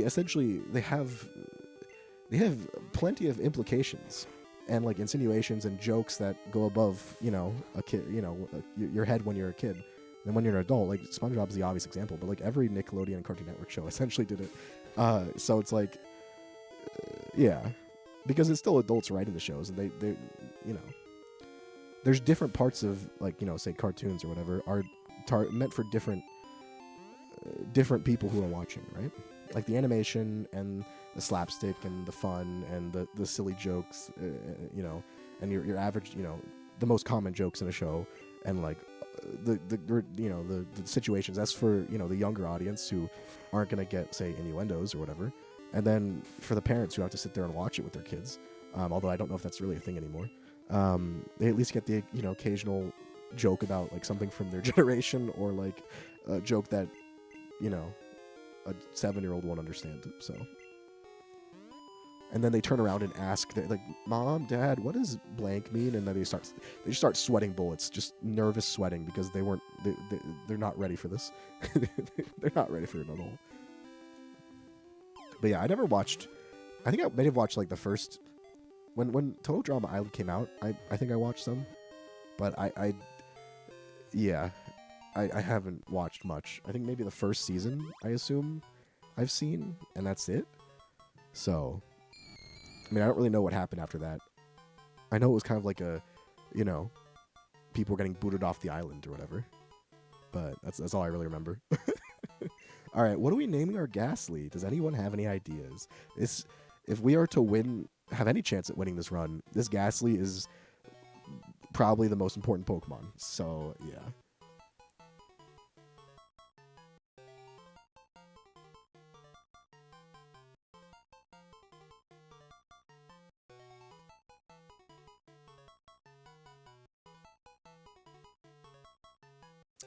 Sorry, I had to take some water and clear my throat a bit. Oh my god, my voice got even more freaking scratchy after that. I don't know. My problem is, Evie, I believe you that season 2 and 3 are good, but like, my problem is that I just don't watch shows. Any. Like, the only TV I really watch is anime occasionally, and only when like other people are watching it. So like Moe Monday, if my sister and I are watching something, and even that's like, once a week. Moe Monday once a week. So it's like, I just don't watch any TV shows. I just don't really have that interest. I played past tense Ardent. I'm sure we got some people who still play it. Also, we have Gaster. I'm not sure how I feel about that. I don't know if I like that nickname. It sounds like Casper's like alternate ego, like Gaster, the extremely annoying ghost, or Gaster the shitty ghost. You know, like it feels like just the opposite. Oh, it's from Undertale. Ah. I was just going based purely off of like what it sounds like, you know, the word. But sure, I'll do it. Sure, it's the best. You know, what the good thing about this Loki is, like, someone will like come in and be like, "Oh, Gaster, oh, it's good reference," and then I'll be like, "Yeah, ha, ha, ha. I know, I understand the reference. Yes, totally played Undertale, definitely." All right, let's. What are your? Okay, special attack is 15. Unfortunately, we don't have any special moves yet. I don't think we. I think.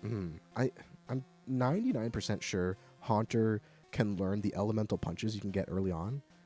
I know Kadabra can. I'm pretty sure Haunter can as well. And they're all special moves, even though they're punches in this generation. And then you can get Psychic at some point. So, Gasser. See, that's even worse. Freaking Bobo. That whole show was a complete fever dream. I still meet people every once in a while, and you know, I bring up that show, Bobo, up in a conversation with. And I still, to this day, get people who are surprised that it was actually real. They didn't just have didn't just hallucinate that thing. Like it's happened, like at least 3 or 4 times, more than that is statistically likely for a show. So it just had that vibe, like, you know, it had that vibe. Also, controversial opinion: Bobo is an anime. Actually, I have no idea where it was made. I have no idea if that's even controversial. I don't even know what it's considered. That what show is it? The Bobo. I don't know. I don't remember how many bows there were. How many bobos there were. But it was that one with like the afro and the nostril hair fighting, and it was just a whole ass Bobo. I feel like that's not enough bows, but could have been more bobos. That show, I don't know. It just seems that show, for everyone who grew up, or, kind of in the 2000s, right? That show just feels like it occupies this weird space in our shared cultural memory, where it just no one is sure if it actually happened, but everyone, like, not everyone obviously, but everyone, like, experienced it in some way, and isn't sure if it happened, and is surprised when they find out it is, because, like, it just seems so ridiculous, too ridiculous to be weird. Nearly half hour at that scene. I don't know, Evie. There's no judgment on that. Sometimes the best kind of laughter is when something hits you just right. Like someone says something or you see something, and it just, when you start laughing and you just literally can't stop laughing, and when you do start to calm down, you just start laughing again because you think of it again or look at it again. Like, that's only happened to me like maybe 5 times in my life. But just like that hysterical laughter that just you physically cannot stop, and it's usually something that's completely stupid. Also, let's get Ghastly in front. The only Pokemon I think we have left, I'll have to check, is Weedle, who we have to wait till the morning. But the morning should be like less than an hour in game. Let me Pokedex. Let me just make sure I'm not missing any poison types in the early game. I don't think I am. I think the last one is Weedle, but should always check just in case.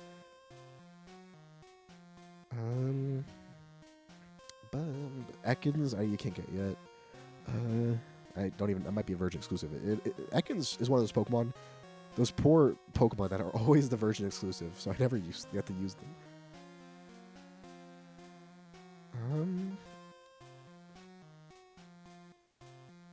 I don't think you can get Oddish yet. I think that if you beat the first gym, you can, and then I think you have to beat your rival at Azalea Town to get Oddish in Ilex Forest, if I remember correctly.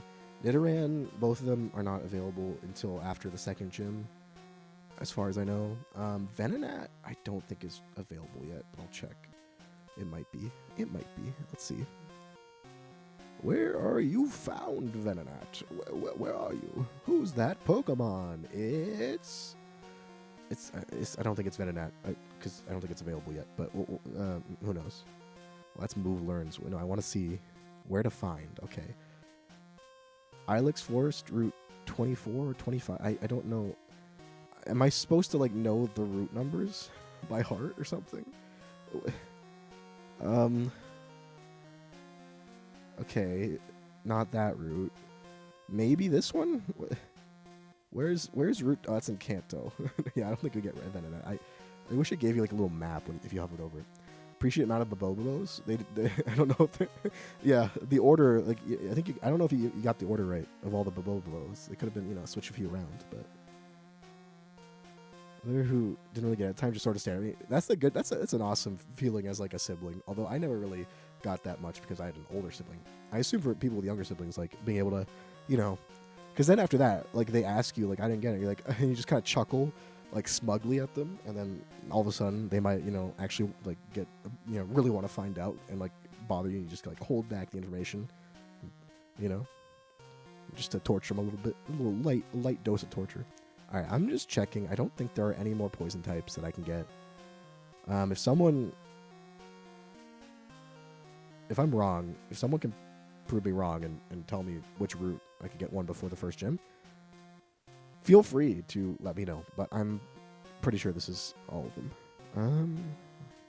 So yeah, let's just other than Weedle, of course. But yeah, again, oh, you actually told him. I mean, fair. Sometimes it's better for people to learn about that in a like normal environment. So whatever the case, whatever the joke is. Obviously, I mean, too young can be too young. Oh, I thought I used Lick. All right, I guess we use Hypnosis, which is gonna be like the best move possible. The reason we lost the first try at this poison run is literally because we had terrible Hypnosis luck, and Ghastly like died immediately to the freaking Spearow, because we literally need. If we have Ghastly, we can wall. No, wait. Both of Faulkner's Pidgey and Pidgeotto have Mud Slap, which is super effective. But like just having Hypnosis and even Lick, we can't use Lick because what's it called? Yeah, they're normal types. But we should have like Spite, Mean Look, not Curse probably, but I don't know. Also, I know this is kind of late. Ardent, your best bet might for like Scarlet Violet, finding people who play Scarlet Violet if you need like a trade or something like that, is probably in the Discord. I mean, people, usually go on the Pokemon discussion channel, and since Scarlet Violet's still pretty new, it's probably still that's what people are focusing on since it's the newest one, right? Where are my paralysis heals? Throughout my whole life of playing Pokemon, I still don't know if they're supposed to be called paralysis or paralyze heals, because like every generation before they added more text had a different version. Like this generation has Parliz heals, just less and less room to put the letters in, right? So it feels different in every one of these early generations. Is Cody the? Hold up. This is me being like a boomer trying to remember like like the name of a character. Is Cody the like guy who's in charge of like? He's kind of like the guy who like runs the whole island in a sense. You know what I mean? No, he's not. Okay. I don't know why. That guy just seemed like a Cody. I'm not sure why.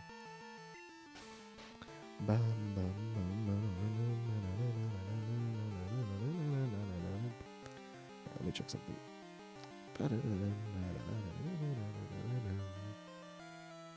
Alright. That guy is a Chris. To be fair, it's still a name that starts with the letter C. I think that's close for someone who hasn't watched the show in probably a decade at least.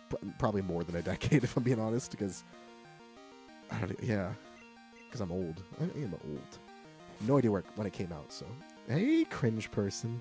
How's it going? Mushroom? I can't even. My voice can't do that right now. I can't drag out the O's like that. Can finally play. Oh, nice. Like in-person D&D? Also, was it like a run that you already had going? Or what? Or was this like online session? No, that's Nuzlocke. I'm getting confused.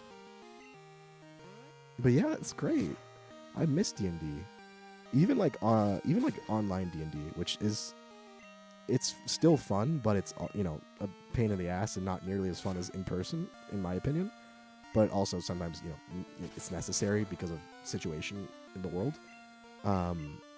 But literal Google basic redhead, and that's why we like him. Fair enough. That's a perfectly fair reason. Also, I was gonna switch another Pokemon in, and I just forgot to, because I can't let Gaster get too many levels before the boss battles. My last group had to split because of schedules. I had to find new. Hey, nice. Yeah, I did. I was able to do a few sessions with people over Discord, like a year or 2 years ago. It's been a while, right when the pandemic started, right? And it, unfortunately, it didn't last. Like many D&D campaign. Oh, why did I just throw a Pokeball at this thing? What am I doing? Oh my god! All right, it's fine. He's fully paralyzed. I meant to switch into someone. What am I doing? I tried to steal this man's Bellsprout. I literally already even have a Bellsprout on my team, and I still tried to steal the Bellsprout. All right, Wingleby, just end this humiliation. But yeah, what do you have your character all set up yet? And if you do, like, what is it? And if not, what are you gonna go for?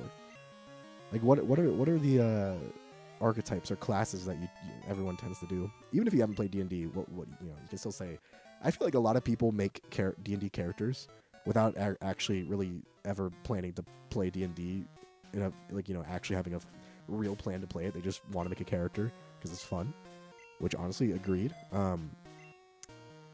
For me, I don't know. The only two actual quote unquote long campaigns, essentially campaigns that were really short for whatever reason, whether it's a one shot because it's something with it was just a one session thing, or it immediately ended because schedules or people didn't show up or whatever, are a bard and a druid. So those are my two preferred classes. Also, I have no idea why, but I do enjoy being useless in D&D. Not actually useless, but being being one of I never enjoy being a actual powerful class or build. Certainly not min-maxing. I'm too dumb for that. But also I just enjoy playing the classes that sure, I'm probably not gonna carry the team, but also I'll contribute when I need to. I'll vicious mockery when I need to. It's okay. Or I'll heal people up, like Sakura. I mean, unironically, when it comes to Naruto characters, I mean, okay. When it comes to Naruto characters, it's a bit difficult to say this one's my favorite character from Naruto, because literally when I say Sakura is my favorite character from Naruto, it's literally only because of fanfiction. If I had never read a single fanfic in my life, based on Naruto, I probably wouldn't like any of the characters that much, except maybe Kakashi. He's always fun, in a gremlin sort of way. But unironically, yeah, it's 3 one-shots decided. Ooh, that's awesome. Level 3 is my wizard gem Dragon Ball with 20 intelligence. Oh, 20 intelligence. Holy shit. Oh, wait, how do you? I thought the max was 18, or is it a +2 intelligence from being Dragonborn or something? Also, I just remembered. I only did one session, but it was a very memorable session.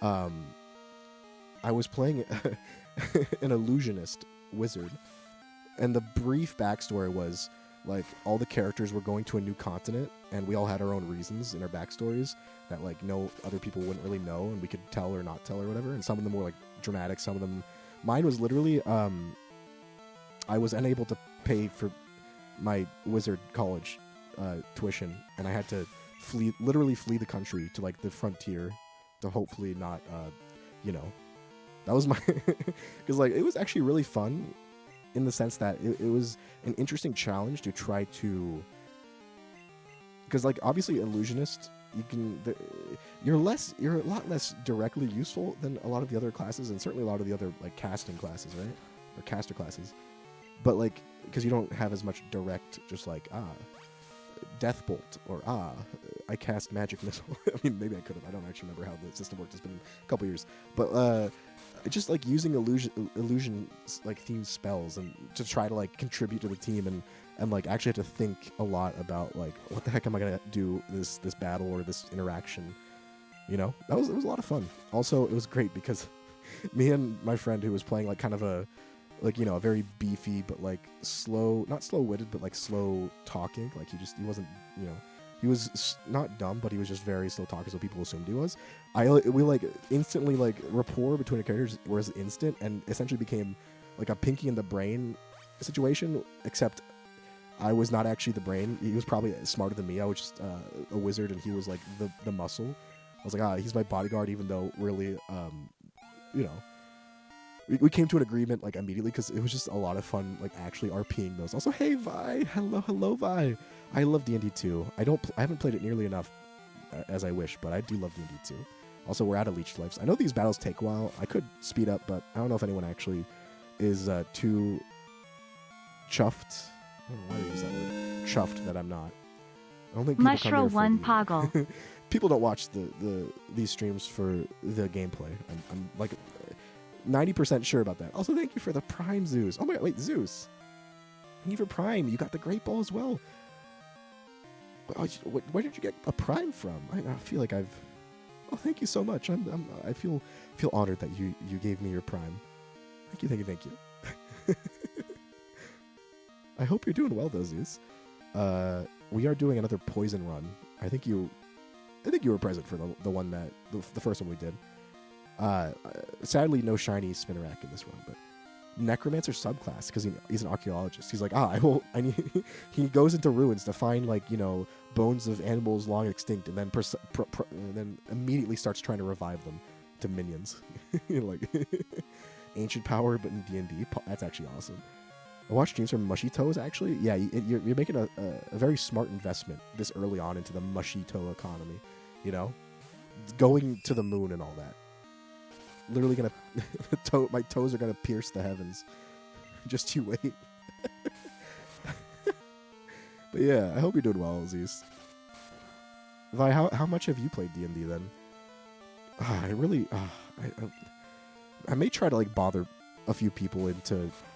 seeing, because like I might be able to like annoy Deathbroom into you know, starting like a whole like, you know, starting like get the momentum starting, you know, because I think once Deathbroom gets invested at all into something, he becomes very responsible and actually you know,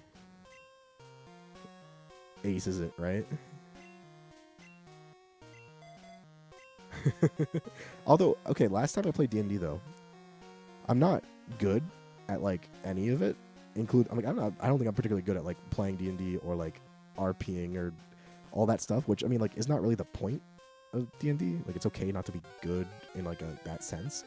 I think the thing I would want to improve the most in is RPing because that's the most fun to me. But I actually wanted to try. I got inspired to trying. I was thinking about like trying to DM, but I don't know if I'd actually be good enough at that. There'd be a lot of stuttering, and that's kind of like ruins the flow, right? There's a fan theory that Pinky is actually the smart one and Brain is the crazy one. Literally, essentially, what I had with me and my friend, it was our duo. Essentially, I was like, yeah, you know, I'll like, you know, hire you on, because he was like, I think his part of his character was like he was looking for a new family kind of thing. Like he was on the run from, maybe it was like his, you know, comes from a small tribe and like his family was like killed and, you know, or enslaved or something. And he was trying to find a new family and on the run. So he was like friend, and I was like, you know. Because it was a fun character to play, because I was like, you know, fucking on the run from my wizard college because I couldn't pay tuition, but I still tried to keep up like the whole persona of like a kind of hoity-toity, look down your nose at someone wizard. You know, I'm obviously a very smart wizard. I know what I'm talking about. And so, obviously, like, you know, you figured out pretty quickly that I didn't. But it was a lot of fun. Just a really good synergy for that one session. I'm almost sad that we couldn't. But then, I think this was the one. Okay, so the DM for that one was a guy we met, but it was the boyfriend of one of my friends when I was at college there, and he was like DMing, and it was, you know, it was all good, and then like literally a couple days before the next planned session, they broke up, and we were like, all right, well, I guess that's that, because she was one of the characters, right? And we're like, all right, well, it was a good run. It was a good run while it lasted. High fives all around, good work. You know, just a classic. Also, I just went back and healed, and this Rata immediately starts bullying me. Okay, let's put Ghastly in the front for getting up to the top at least, so we can do more battles. I can't execute them. We'll see. For me, cringe person, I feel like if I'm ever gonna try to be the DM or whatever, I'm doing a freaking planned campaign that like one of like the campaigns they give you. You know, like it's such a big leap and requires so much like knowledge and like effort and planning if you want to like do anything like your own original, that I'm always amazed when people are able to do that. But like, yeah, if you're starting out, and even if you're not starting out, like shit, I'm like, all right, let's just do a one shot that like is a campaign that's you know, for new players and new DMs, right? Actually, I think the thing I would struggle the most at as a DM is knowing the rules, because I'm the kind of person who I read the rules and then I forget it about 20 minutes later, and then that just rinse and repeat. So someone will be like ask me like, can I like cast this spell on in this situation? And be like, fuck man, I have no idea. Be like, are we supposed to do a perception roll? I'm like, go for it. I don't know. Why did I find you on my compound security camera recordings stealing 7 containers of yellow cake uranium? What? I don't even... Is that a food or is it like a rock? I don't know which. Because if it's food, I'll admit to that. Probably did that, yeah. Could have killed her. Oh no, but the problem was that she was the friend.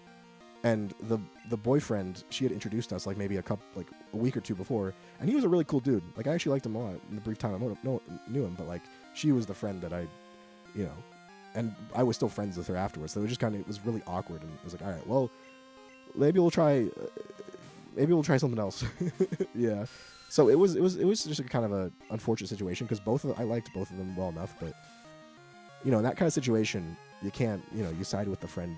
Like, you know, that you've known, not with the person you met 2 weeks ago, no matter how much you think they're a cool dude. He wore leather jackets. It was pretty good. Anyone here ever been a dungeon master or game master? That'd be pretty fun. I don't know. A community D&D session would be very chaotic, and I have no idea how well it would work. But maybe like a pared down community one where we like, you know, screen people to get in, not for experience, but for like, do we know this person's not going to ruin everything, you know? Also, that seems like, I was going to say like, oh, I could totally be the DM, you know, first time ever. That seems like actually the worst possible time to try being the DM. Yeah, I feel like I'm a very obnoxious D&D type of D&D player, right? The kind of person who I do enjoy RPing a lot, but I also chatter a lot. I'm very much not the kind of person who like goes on their phone or like doesn't pay attention or like talks about unrelated things, but I chatter a lot in my character. Like, I make jokes a lot, and it's very obnoxious. So yeah, that's one of my biggest issues. But you know, I just got to make a character who's chatty. But I always consciously attempt to do less of that. Whenever the few times after I realized that, like, how I was when I played D&D, how talkative I could be, like, okay, I'm gonna try to rein myself in, right? Buy a human off Craigslist. What? Wait, are you talking about like getting a DM? We just buy a human off Craigslist, get someone to DM the game. Death Room would definitely be a min-maxer. We could totally get him addicted. I have no idea if he's done D&D before. He might have. He seems like the kind of thing he'd like. He'd definitely be a min-max type, or like the eternal GM, the internally suffering and the long-suffering DM, right? Or GM, whatever it's supposed to be called. But yeah.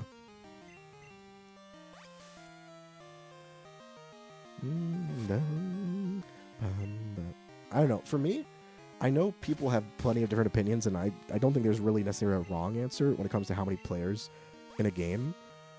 I mean, obviously, if you get to like 10, like, okay, calm down. You're probably not going to be able to, you know, even everyone's not going to be able to like participate properly, right? But what was I say? What was I going to say? Oh, right. But my preferred is like number of people in a campaign is like the DM plus 3 to 4 people. So that'd be a total of 4 people or a total of 5 people. Having 4 players to me is always like the kind of sweet spot. 3 players is also fine. 5 players is still good, but I feel like you want to hit that kind of sweet spot. Obviously, 4 is kind of like a kind of classic party comp in D&D. You know, although I guess the band of 5 is a much older trope than anything about D&D. But I don't know. 5. See, for me, 5 always felt like a bit too crowded, but I also would still enjoy it. But that's probably also because most of my experience is like 3 or 4 person ones. I also think it's different if you're doing an online session. You want less people, just because it's much more. I'm sure you all can think of the reasons why online would have different. You'd want like 3-4 people, just because it's going to be hard to like speak in a, it's not speak respectfully, but like be able to. Everyone will be like starting to fumble over themselves to not speak over other people and do it by accident anyway, right? Hello, Moises. I hope I said that right. Hello and welcome in. Welcome to my sick stream. If you haven't noticed, my voice is not normally like this, I promise.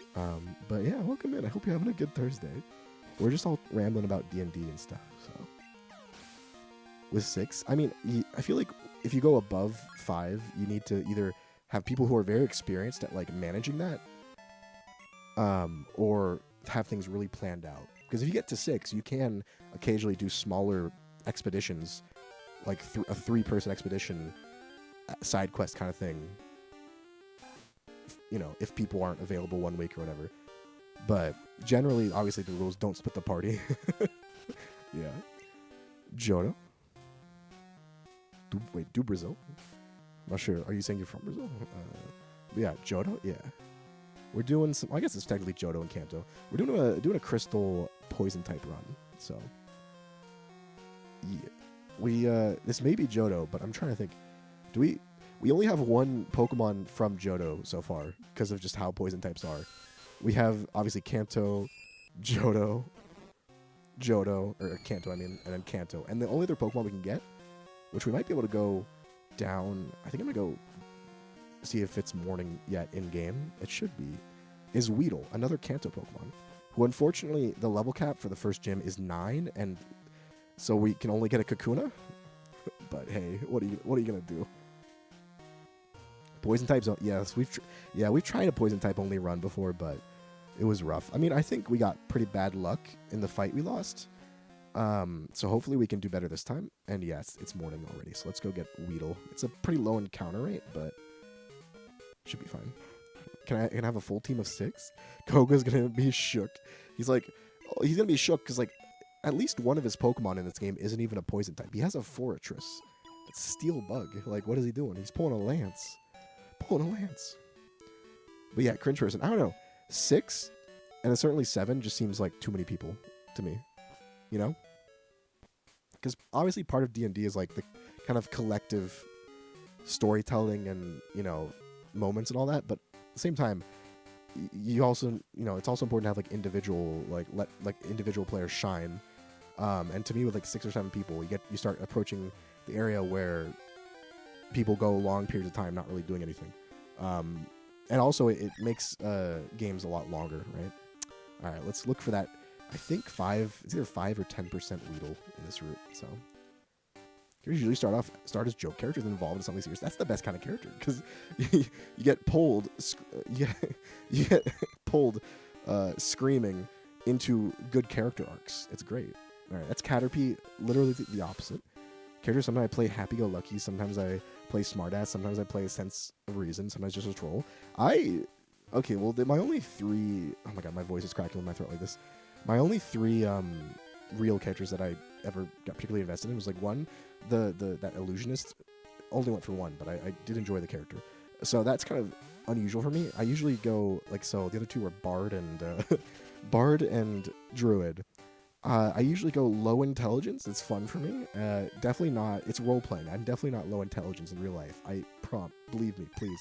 No, I'd usually go low intelligence, kind of like inept in that, and sometimes just inept socially as well. Like just not really. So like the Druid I used most recently, had been raised, didn't know how to read or write, because they had been raised in the forest by like a druid kind of commune, and didn't really know much about the actual world and like cities and stuff. So just very very naive in certain ways, and then like high wisdom for that one, obviously. So usually I go kind of like, what is it? Kind of foppish? Is that a word? It's like foppish for like, kind of generally well-meaning, but kind of all over the place, and doesn't really know what's going on. Which I start to see is a lot like my real life persona. So there's probably a reason that was my first character was pretty much that. All the way, no, my first character was a bard who was just, I don't remember what my personality was in that game.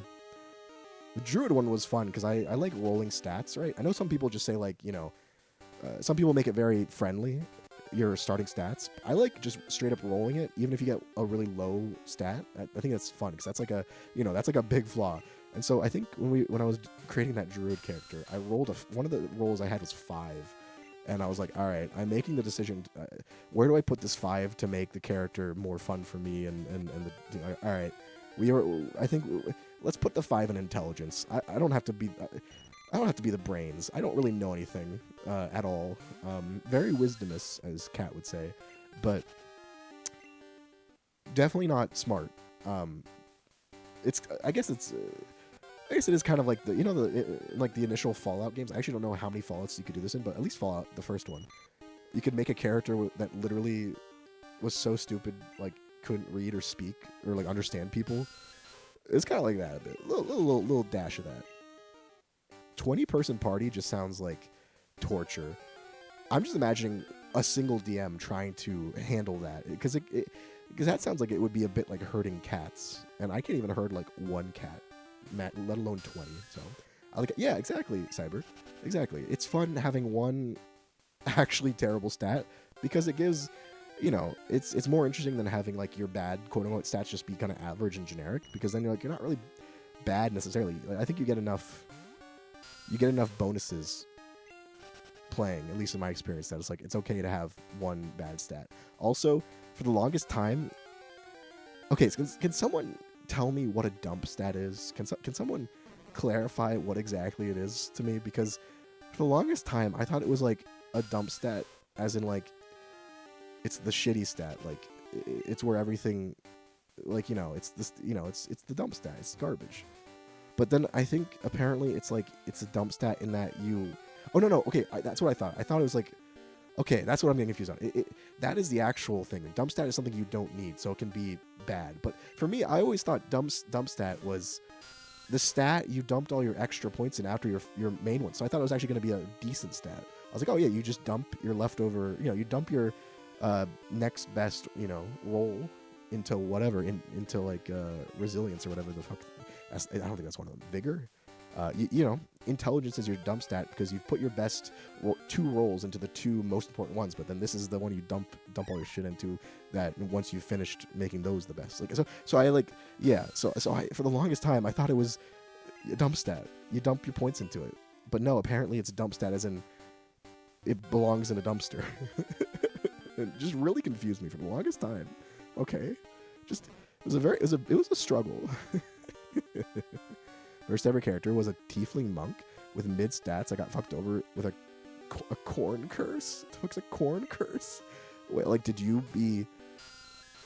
were you cursed to become a ear of corn, or were like everything you touched turned to corn? What? I mean, yeah, like multiple parties, but at that point it's just like different campaigns in the same shared universe, which is cool, but like not really 20 people. It's kind of like a different concept, which, Also, I don't understand, why is strength a dump stat for wizards? I feel like, I know people cast punch or cast fist. Muscle wizards are totally a thing. She had one of the old, it's really old now, like genuinely from a long time ago, things I actually ever wrote, like it wasn't fan fiction, it was actually original. It was just like, oh, there's the Weedle. All right, I hope someone has a name prepared for this Weedle. But yeah, what was I gonna say? Yeah, the one of the kind of early characters was kind of like kind of like a town appointed wizard, essentially, like some kind of halfway like halfway like governor, halfway uh, you know force of like combat force, halfway like what's it called, like head of the local like schools and all that stuff, like colleges, like that kind of thing. But like the thing I really like the idea of there are like it's like this old man who wears like he's like a pretty classic wizard aesthetic, like old man, bit of a beard, maybe he's bald, he's kind of like frail looking, but he is but like he's still one of like the best wizards in the area. He's very powerful. But then like the first time he actually has to get serious, it turns out he's actually like essentially a combat wizard, like a close combat wizard. So he fucking drops the robes, gets a staff, and he's essentially a ripped old man. I was like, I really like this idea, and it was a lot of fun sneaking in little hints about the fact that he might, be like way too strong for what he seems. It was a lot of fun, just a little muscle wizard. Anyway, that was a big aside that I got distracted on. Also, thank you for the lurk. Enjoy your meal. Enjoy your meal. The most average man didn't have magic and was always getting effed with the party's use of magic. Average man ate all. Oh no, average man. It literally turned into old man shouts at clouds. Oh, that would be interesting. Playing a completely average character, not actually good at anything. What would be the best class for someone with like 11s in every stat? Would be the best class for that. The killer. Also, he caught Weedle. Anyone have any names? If not, I'll probably just sit here and cry because I'm not good at names. All right, let me get some water. Oh.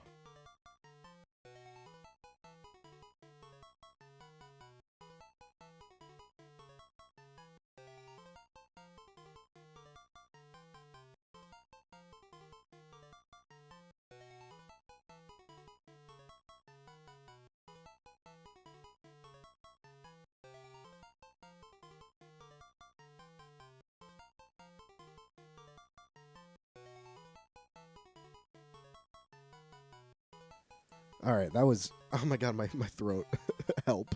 Send aid. Anyway, Gregory, all right, we're doing it. We have consensus. Gregory it is. Shout out to my guy Gregorio. He was a cook at the diner I worked at. It's my first job. And whenever we closed, and he closed as a cook, he didn't speak any English, but he always made us the fucking most kick-ass burritos. If like because if you're closing, usually you can grab get a meal for free if you're working there or like that. But it's supposed to be like a basic meal, like one of the cheap ones. Now Gregorio the legend would make us fucking the cheesiest burritos, the best burritos I've ever had in my life. Like holy shit. Oh, what an actual legend. Okay, so we have defeated caught. Okay, I guess we're fighting you immediately. I'm trying to think. We have one of the mistakes I think we made last run was I think I battled against too many wild Pokemon with my good team members, right? So I didn't have enough wiggle room in terms of being under the level cap or over the level cap, I guess, when it came to finishing Sprout Tower. So we didn't get Flash, like the HM Flash, which unironically could be a game changer in both Birdkeeper Abe battle and also the gym leader Faulkner. Just getting accuracy drops. I don't know who can learn it. Ghastly probably can. Not sure about anyone else, but we'll find out. The other obvious reason we didn't do it is that I'm pretty sure that guy has a Hoot, and he's also very high level, like either at or above the level cap, so we'd have to be very careful. It'd be like another mini boss battle before the first mini boss battle. That's before the actual boss battle, so.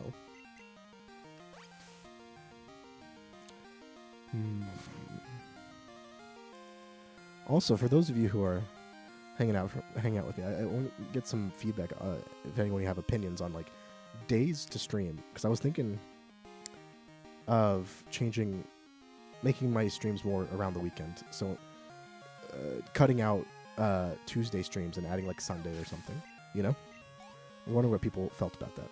I know weekdays are gonna be generally harder for people to ever see stuff because people are busy.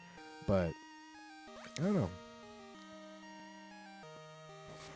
I definitely am not the kind of person who'd be able to do like 3 nights in a row streaming, doing hefty streams. That just seems, I'd die immediately. I'd be able to like suffer through maybe the second night, and then third day I'll be like, nope, can't do it.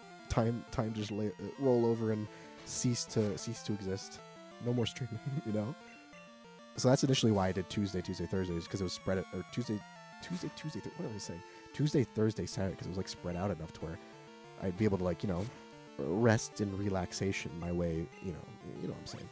But yeah, but I don't know. I feel like moving more of the weekend would be a lot easier for me as well. I don't know. It's a thing I've been thinking about. Kind of doing a trial run this week because I had to, well, I mean, I was even more sick than I was now on Tuesday, but 3 hours each stream. Oh damn. Oh shit, that's a lot. I mean, you say that only, but that's a lot of time. Especially because I've been trying to do shorter streams, unlike way back when I do my streams would just be objectively horrifically way too long,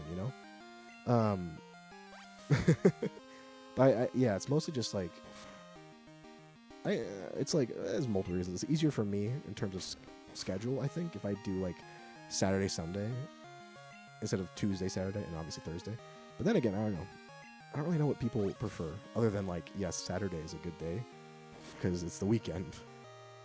Although I do kind of enjoy the idea of doing Sundays and making Sunday kind of like we're doing like the very relaxed, literally no idea what game we're playing day, So like sometimes it'd be games that are redeemed, sometimes it'd be Pokemon if I feel like it, but also sometimes it's just games I saw that I just felt like that'd be interesting to stream, like Rogue Tower. I'm like, oh, I kind of feel like playing that. I do enjoy that because that gives off a Sunday vibe, Also, hey Meeks, how's it going? How's it going, Meeks? My apologies, I can't greet you with the same energy and enthusiasm as normal. I know people think of me as someone with a lot of energy and enthusiasm. Obviously, yeah, but just we gotta work with what we have today,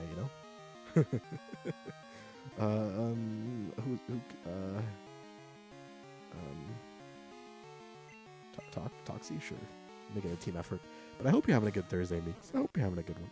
Don't you have redeemed games to play still?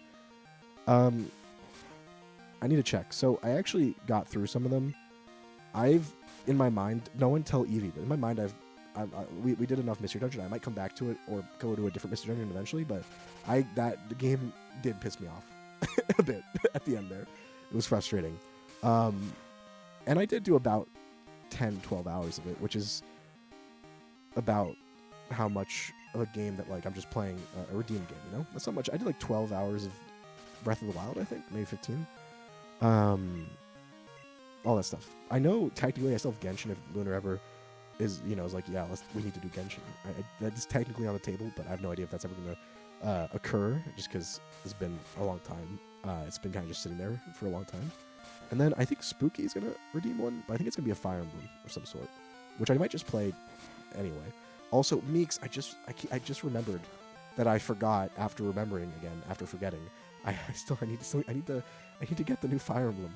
Literally, I had forgotten and then re-remembered, I think, like a week ago? No, like last weekend, maybe Sunday or Saturday, I don't know which day. I re-remembered and then I forgot again, and now I'm just, oh my god, this is like the third time this has happened. Love session with Gerald? That's such a, out of context, it's such an interesting sentence. How's Gerald? Have you gotten enough pictures? Is he a cuddly cat, or is he like a engage? I don't know if I've heard of that. But I brushed the floor in front of him since I couldn't reach while he purred like he was being.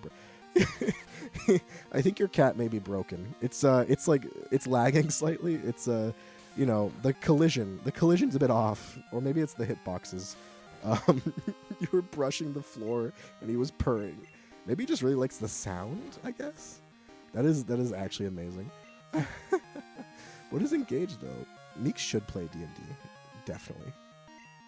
I like how you say that like we have a planned D&D session at all. You're gonna get people's hopes up. Have you played D&D Mix? I don't know if I've ever seen you mention it.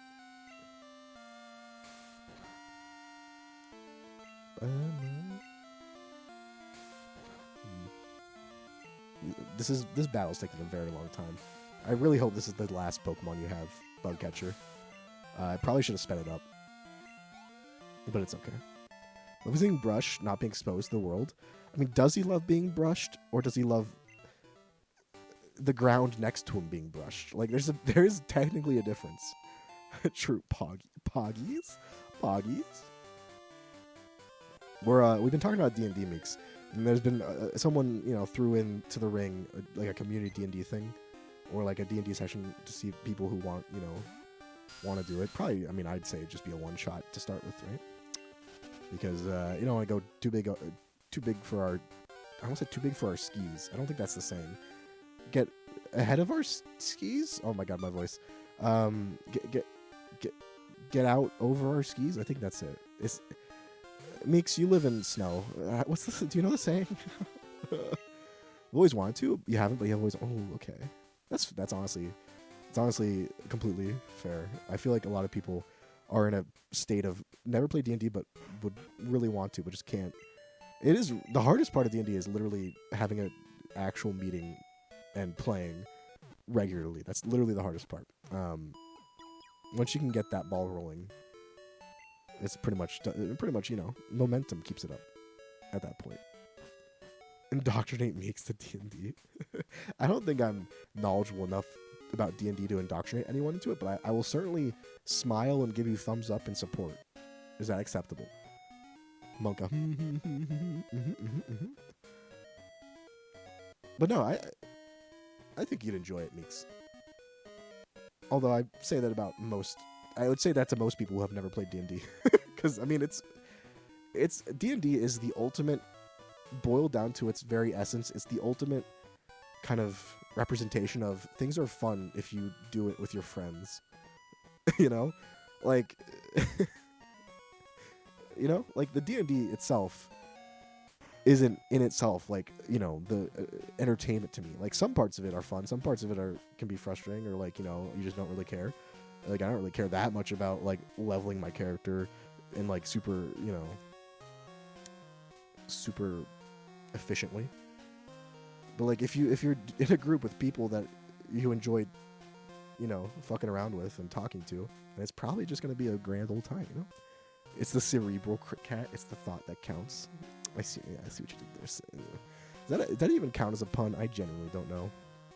I'm losing my mind with this sickness. Also, I'm gonna speed up. I know I probably should have done this before I fought every battle that we had access to, but I am gonna speed up. A little bit.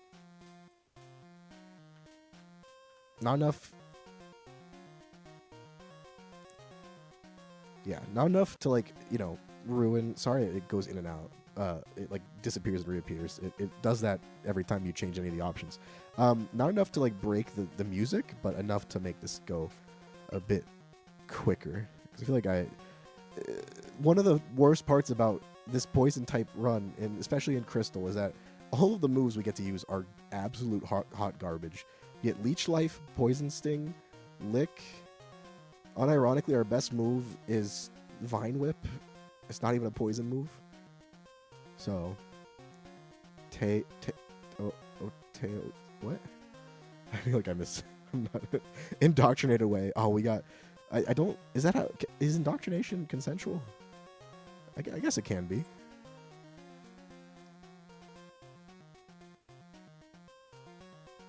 People have good time with that. Exactly. It's just a canvas to paint your good times onto, or something like that. I don't know. My favorite. Yeah, I've said it earlier, but my favorite part of it, other than just like hanging out with people I enjoy hanging out with, is the RP aspect. I do like it. Not like super hardcore, like you can't speak out of character, but it's more fun to me if I'm trying to play the character, right? Also gives me an easy excuse whenever I do something stupid. I'm like, oh yeah, it's just what the character would do. It's the character who would make that mistake. It's just how it is. All right, let's put Charles up front because I don't know if you lead with a flying type, and I'm nervous. Then again, I don't know. Hoot Hoot might have Peck at this time, and at least the boss, I'm pretty sure, has a Hoot Hoot. Yeah, that's a Bellsprout. That's fine.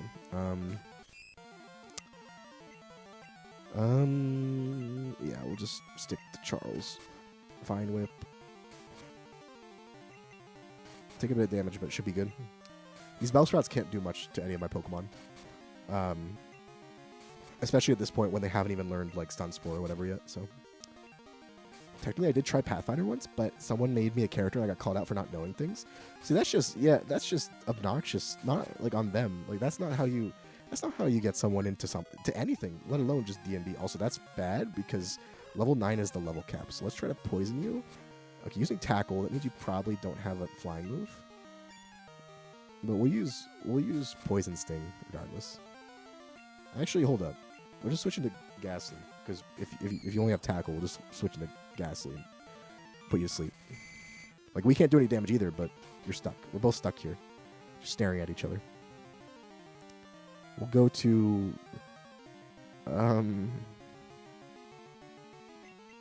Gregory? Oh, I didn't have a plan. Let's just try to spread the experience out as much as possible so Spinarak and Ghastly don't get too high level or too close to level 10. And DM, as I feel like, oh my god, my voice, I'm so sorry today. You people might be able to work with me. You people. He called us you people. I'm shaking and crying.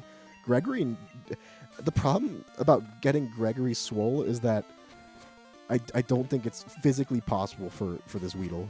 Mostly because it can't even evolve into Beedrill before the first gym.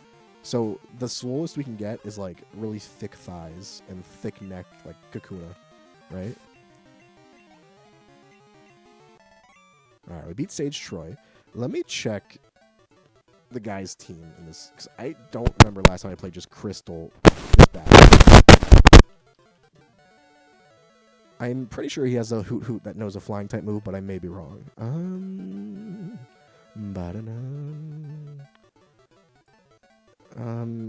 Okay.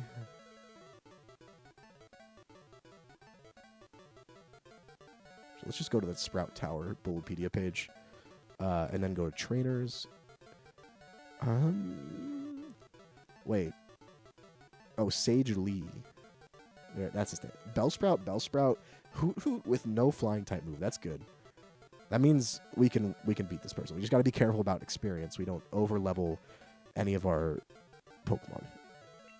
Okay, give you guys the funny world and first taste sometime whenever. That sentence doesn't make. I don't know. I don't know if I don't understand that sentence, and it makes me concerned slightly. Like it's a very odd sentence. Don't remember Elder Lee. I'm sorry, I forgot Elder Lee. I know everyone's favorite important character in this game, Elder Lee. How a dwarf would not eat a torch. Wait, what? I didn't know. I mean, Mix, I genuinely never knew that. I mean, I guess, do they have, like, are they able to see in the dark? But even then, you probably want to, if you're on a party, you probably want a torch anyway, because, you know, you have teammates who probably don't also have, like, dark vision or whatever it's called. I don't know, I just feels like they were being assholes about it, Meeks. I genuinely, like, don't know half the rules, so I asked plenty of questions, and I've played before, so, yeah. Light RP is fun. Of course, my character activated all the traps. The guy's an idiot. The guy's an idiot. Yeah, I you know, I love playing characters that are different from me, so I can really, you know, experience different things. That's why I'm playing this a complete idiot. It's totally different from me in real life, you know? All right, let's actually put Gregory in front, I guess. Oh God, someone's Elder Lee is angry. Elder Lee's angry. All right. We should be able to beat this. Hoot Hoot's a bit annoying, but it can only hit Ghastly if it uses Foresight first, and then it can only hit with Tackle. Oh, what's happening? Oh, please tell me I'm not going to take damage from this Rattata of all things. Oh, wait, no, we'll go to Gaster and run away.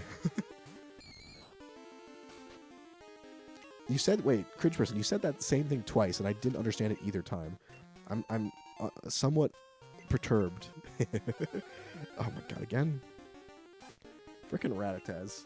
They really need some, like, do they not have, like, cats they can bring in to this tower to, like, fix their rat problem? It cannot be sanitary. I hope they don't, like, eat here. I hope they don't keep food here. Because that can't be sanitary. Alright, I'm not going to do a bet because it's not... If we're going to do a bet, it's going to be for Birdkeeper Abe, obviously. But I think we should be able to beat this guy. The main problem with this guy is beating him without losing anyone or beating him without getting anyone super high level, which is... I don't know. The first level cap is so difficult to meet. I just... Like a baka. Like a baka. Thank you for the baka. Eren Yeager. It would be serious. Oh, okay. That makes sense. I don't know.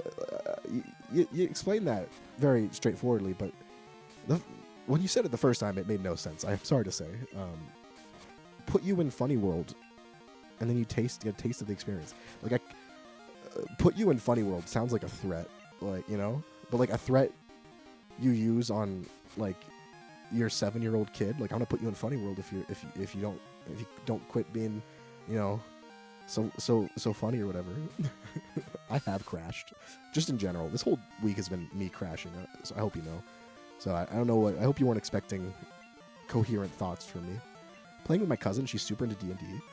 Yeah, I mean that's fair, and I don't know, but I feel like there should be an understanding that if, oh my god, please Wingleby. I hope you just get this all out of your system, missing every supersonic, okay? Okay, we hit the 4th one. Great. It's probably not gonna, you're not gonna hit it yourself. Okay, no, it already paid itself back. That's better than nothing.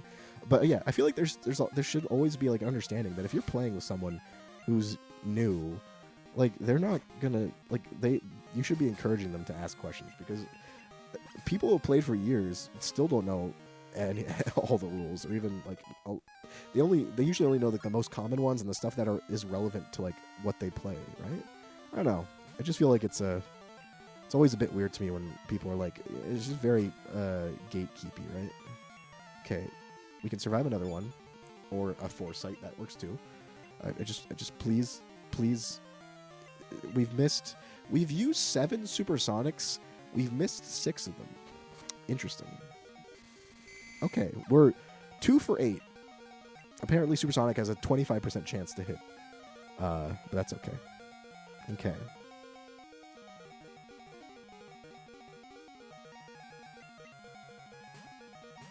Go to Gaster. Put you to sleep. And then go to Gregory, just to split up the experience while you're sleeping. Then we'll go to Toxie, so everyone's going to experience. No one's going to get too much experience. And then we'll... Vine... You got out of confusion immediately. I am shaking so much. We'll go back to Gaster to put you back to sleep. And then maybe we'll go back to Zubat. No, we're not going back to Zubat. He's 2 HP. Nope, we missed Growl. That's fine. Please just... Oh my god, please just hit the Hypnosis. I swear, these 50% moves... It's... How do we miss them so often? Both Supersonic and Hypnosis. I missed 3 in a row before hitting them. Like, multiple times. I am literally shaking in my... I'm not wearing any socks or boots or anything, but I'm shaking. And if I was, I'd be shaking in them. Alright, let's just poison... You woke up immediately again. Alright. Okay, we poisoned you. Okay, let's Scary Face, because we're going to have to be a bit careful. So I'd rather you be very slow. So if we need to outspeed with some of our Pokemon, we can. We'll see if Charles can... he should be able to kill you. Dodge critical hits, or just dodge the move in general. That works too. Alright, there we go. Sage Lee... I'm going to forget his name in like about 10 minutes. Sage Lee has been defeated. Oh, no, never mind. He has another Pokemon. Just ignore what I just said. Just ignore that. This is a bit scary because he does have Growth. It still did 1 damage after a Growth because I quad resist it. Okay. Maybe I shouldn't be worried. I didn't come here for coherency. Came here for you and chat. Look at that chat getting kind of thrown in at the end like an afterthought. You can't do chat dirty like that. You can't do chat dirty like that, Cyber. MTG is only fun with friends. Yeah, see, I don't know. Oh, fuck, Charles almost. I should have switched out. Okay, we can't use Charles for, like, anything if we want to use him for the gym. So that's not good.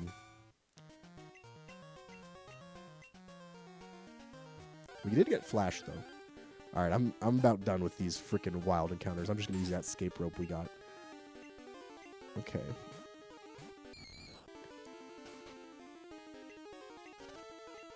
Let's escape rope out.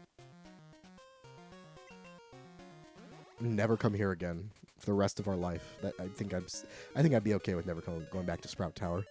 I bet the game will like force me because of like the legendaries or whatever. But yeah, I don't know.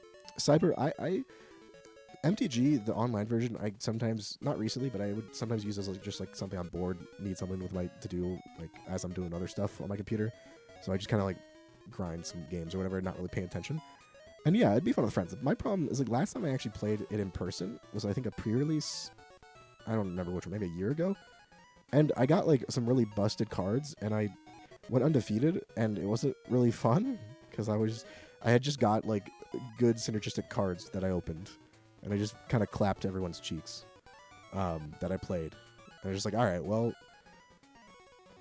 that wasn't really fun. I mean, like, I'm not necessarily the person who like, I'm not the kind of person who like really needs to win. Like, I like winning and I'll try, but I can have fun losing too. But like, I don't like that awkward feeling was when you beat someone in like a card game and they're like salty about it and you just don't know what to do because either they got unlucky or you got really lucky or just whatever. I don't know.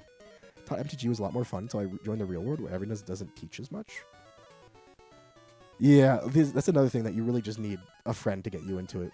Also, yeah, I don't know, MTG, if I had a friend who was going to like, play at like every Friday night or something, I'd probably join. Money notwithstanding, because it is very expensive as a hobby. But like, yeah, it's not like unless I have two modes when it comes to the like card game like MTG. Either I'm gonna like really try, be super competitive, and that's too much stress and too expensive, and burns out really quickly, or I'm gonna like just go with friends, and I'll still try, but I'll probably be playing something that's a lot less competitively fucking. It's not like a meta tier deck. It's gonna be like a tier 2 or 3, right? Something that is more fun. Like I usually play like silly decks based off what I get. Because the one thing in MTG, Magic Gathering, and also other card games that do it is I love draft, when you like take a card for a pack, pass it to the next person, and everyone makes your deck from that like that environment. That's what I love that so much, and I think maybe because of that a bit, I like using bad cards. I like the fact that I don't like using like the best stuff. It's more fun when I use some shitty cards. I don't know. Does that make any sense? So yeah, it's like I'll like build stuff from like cards I used in the draft, even if they're not really that. They probably have better alternatives, right? Wizard Soul manga really captures that. Wizard Soul. I'm trying to. I can't tell that. That sounds like both a gamer gamer like manga or comic, or wait, is it like? Didn't Magic the Gathering? Wasn't there like a manga, or isn't there a manga that's going? Is that what it is? I swear to God, I heard about that recently. When will you fight me in Duelist? I've been waiting. I've not played Duelist in a hot minute. I haven't played any card games in a hot minute. Just haven't been my vibe. But I can't give you a time and a place. But I'll try to play a bit. Get some games in so I, would be available. Because like my deck is not nearly like. I'm still missing a ton of stuff for the main deck I use.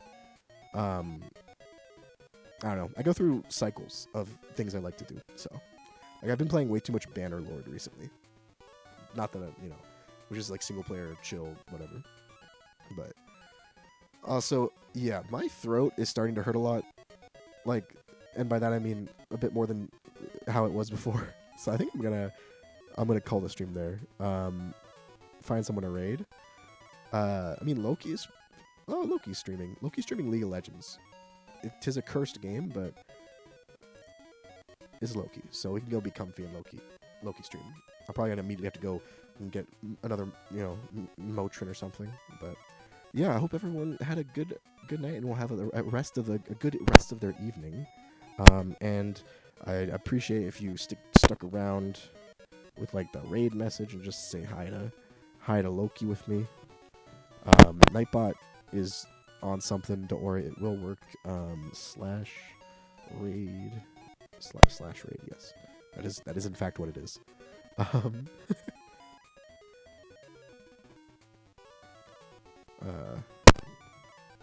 god, can I spell?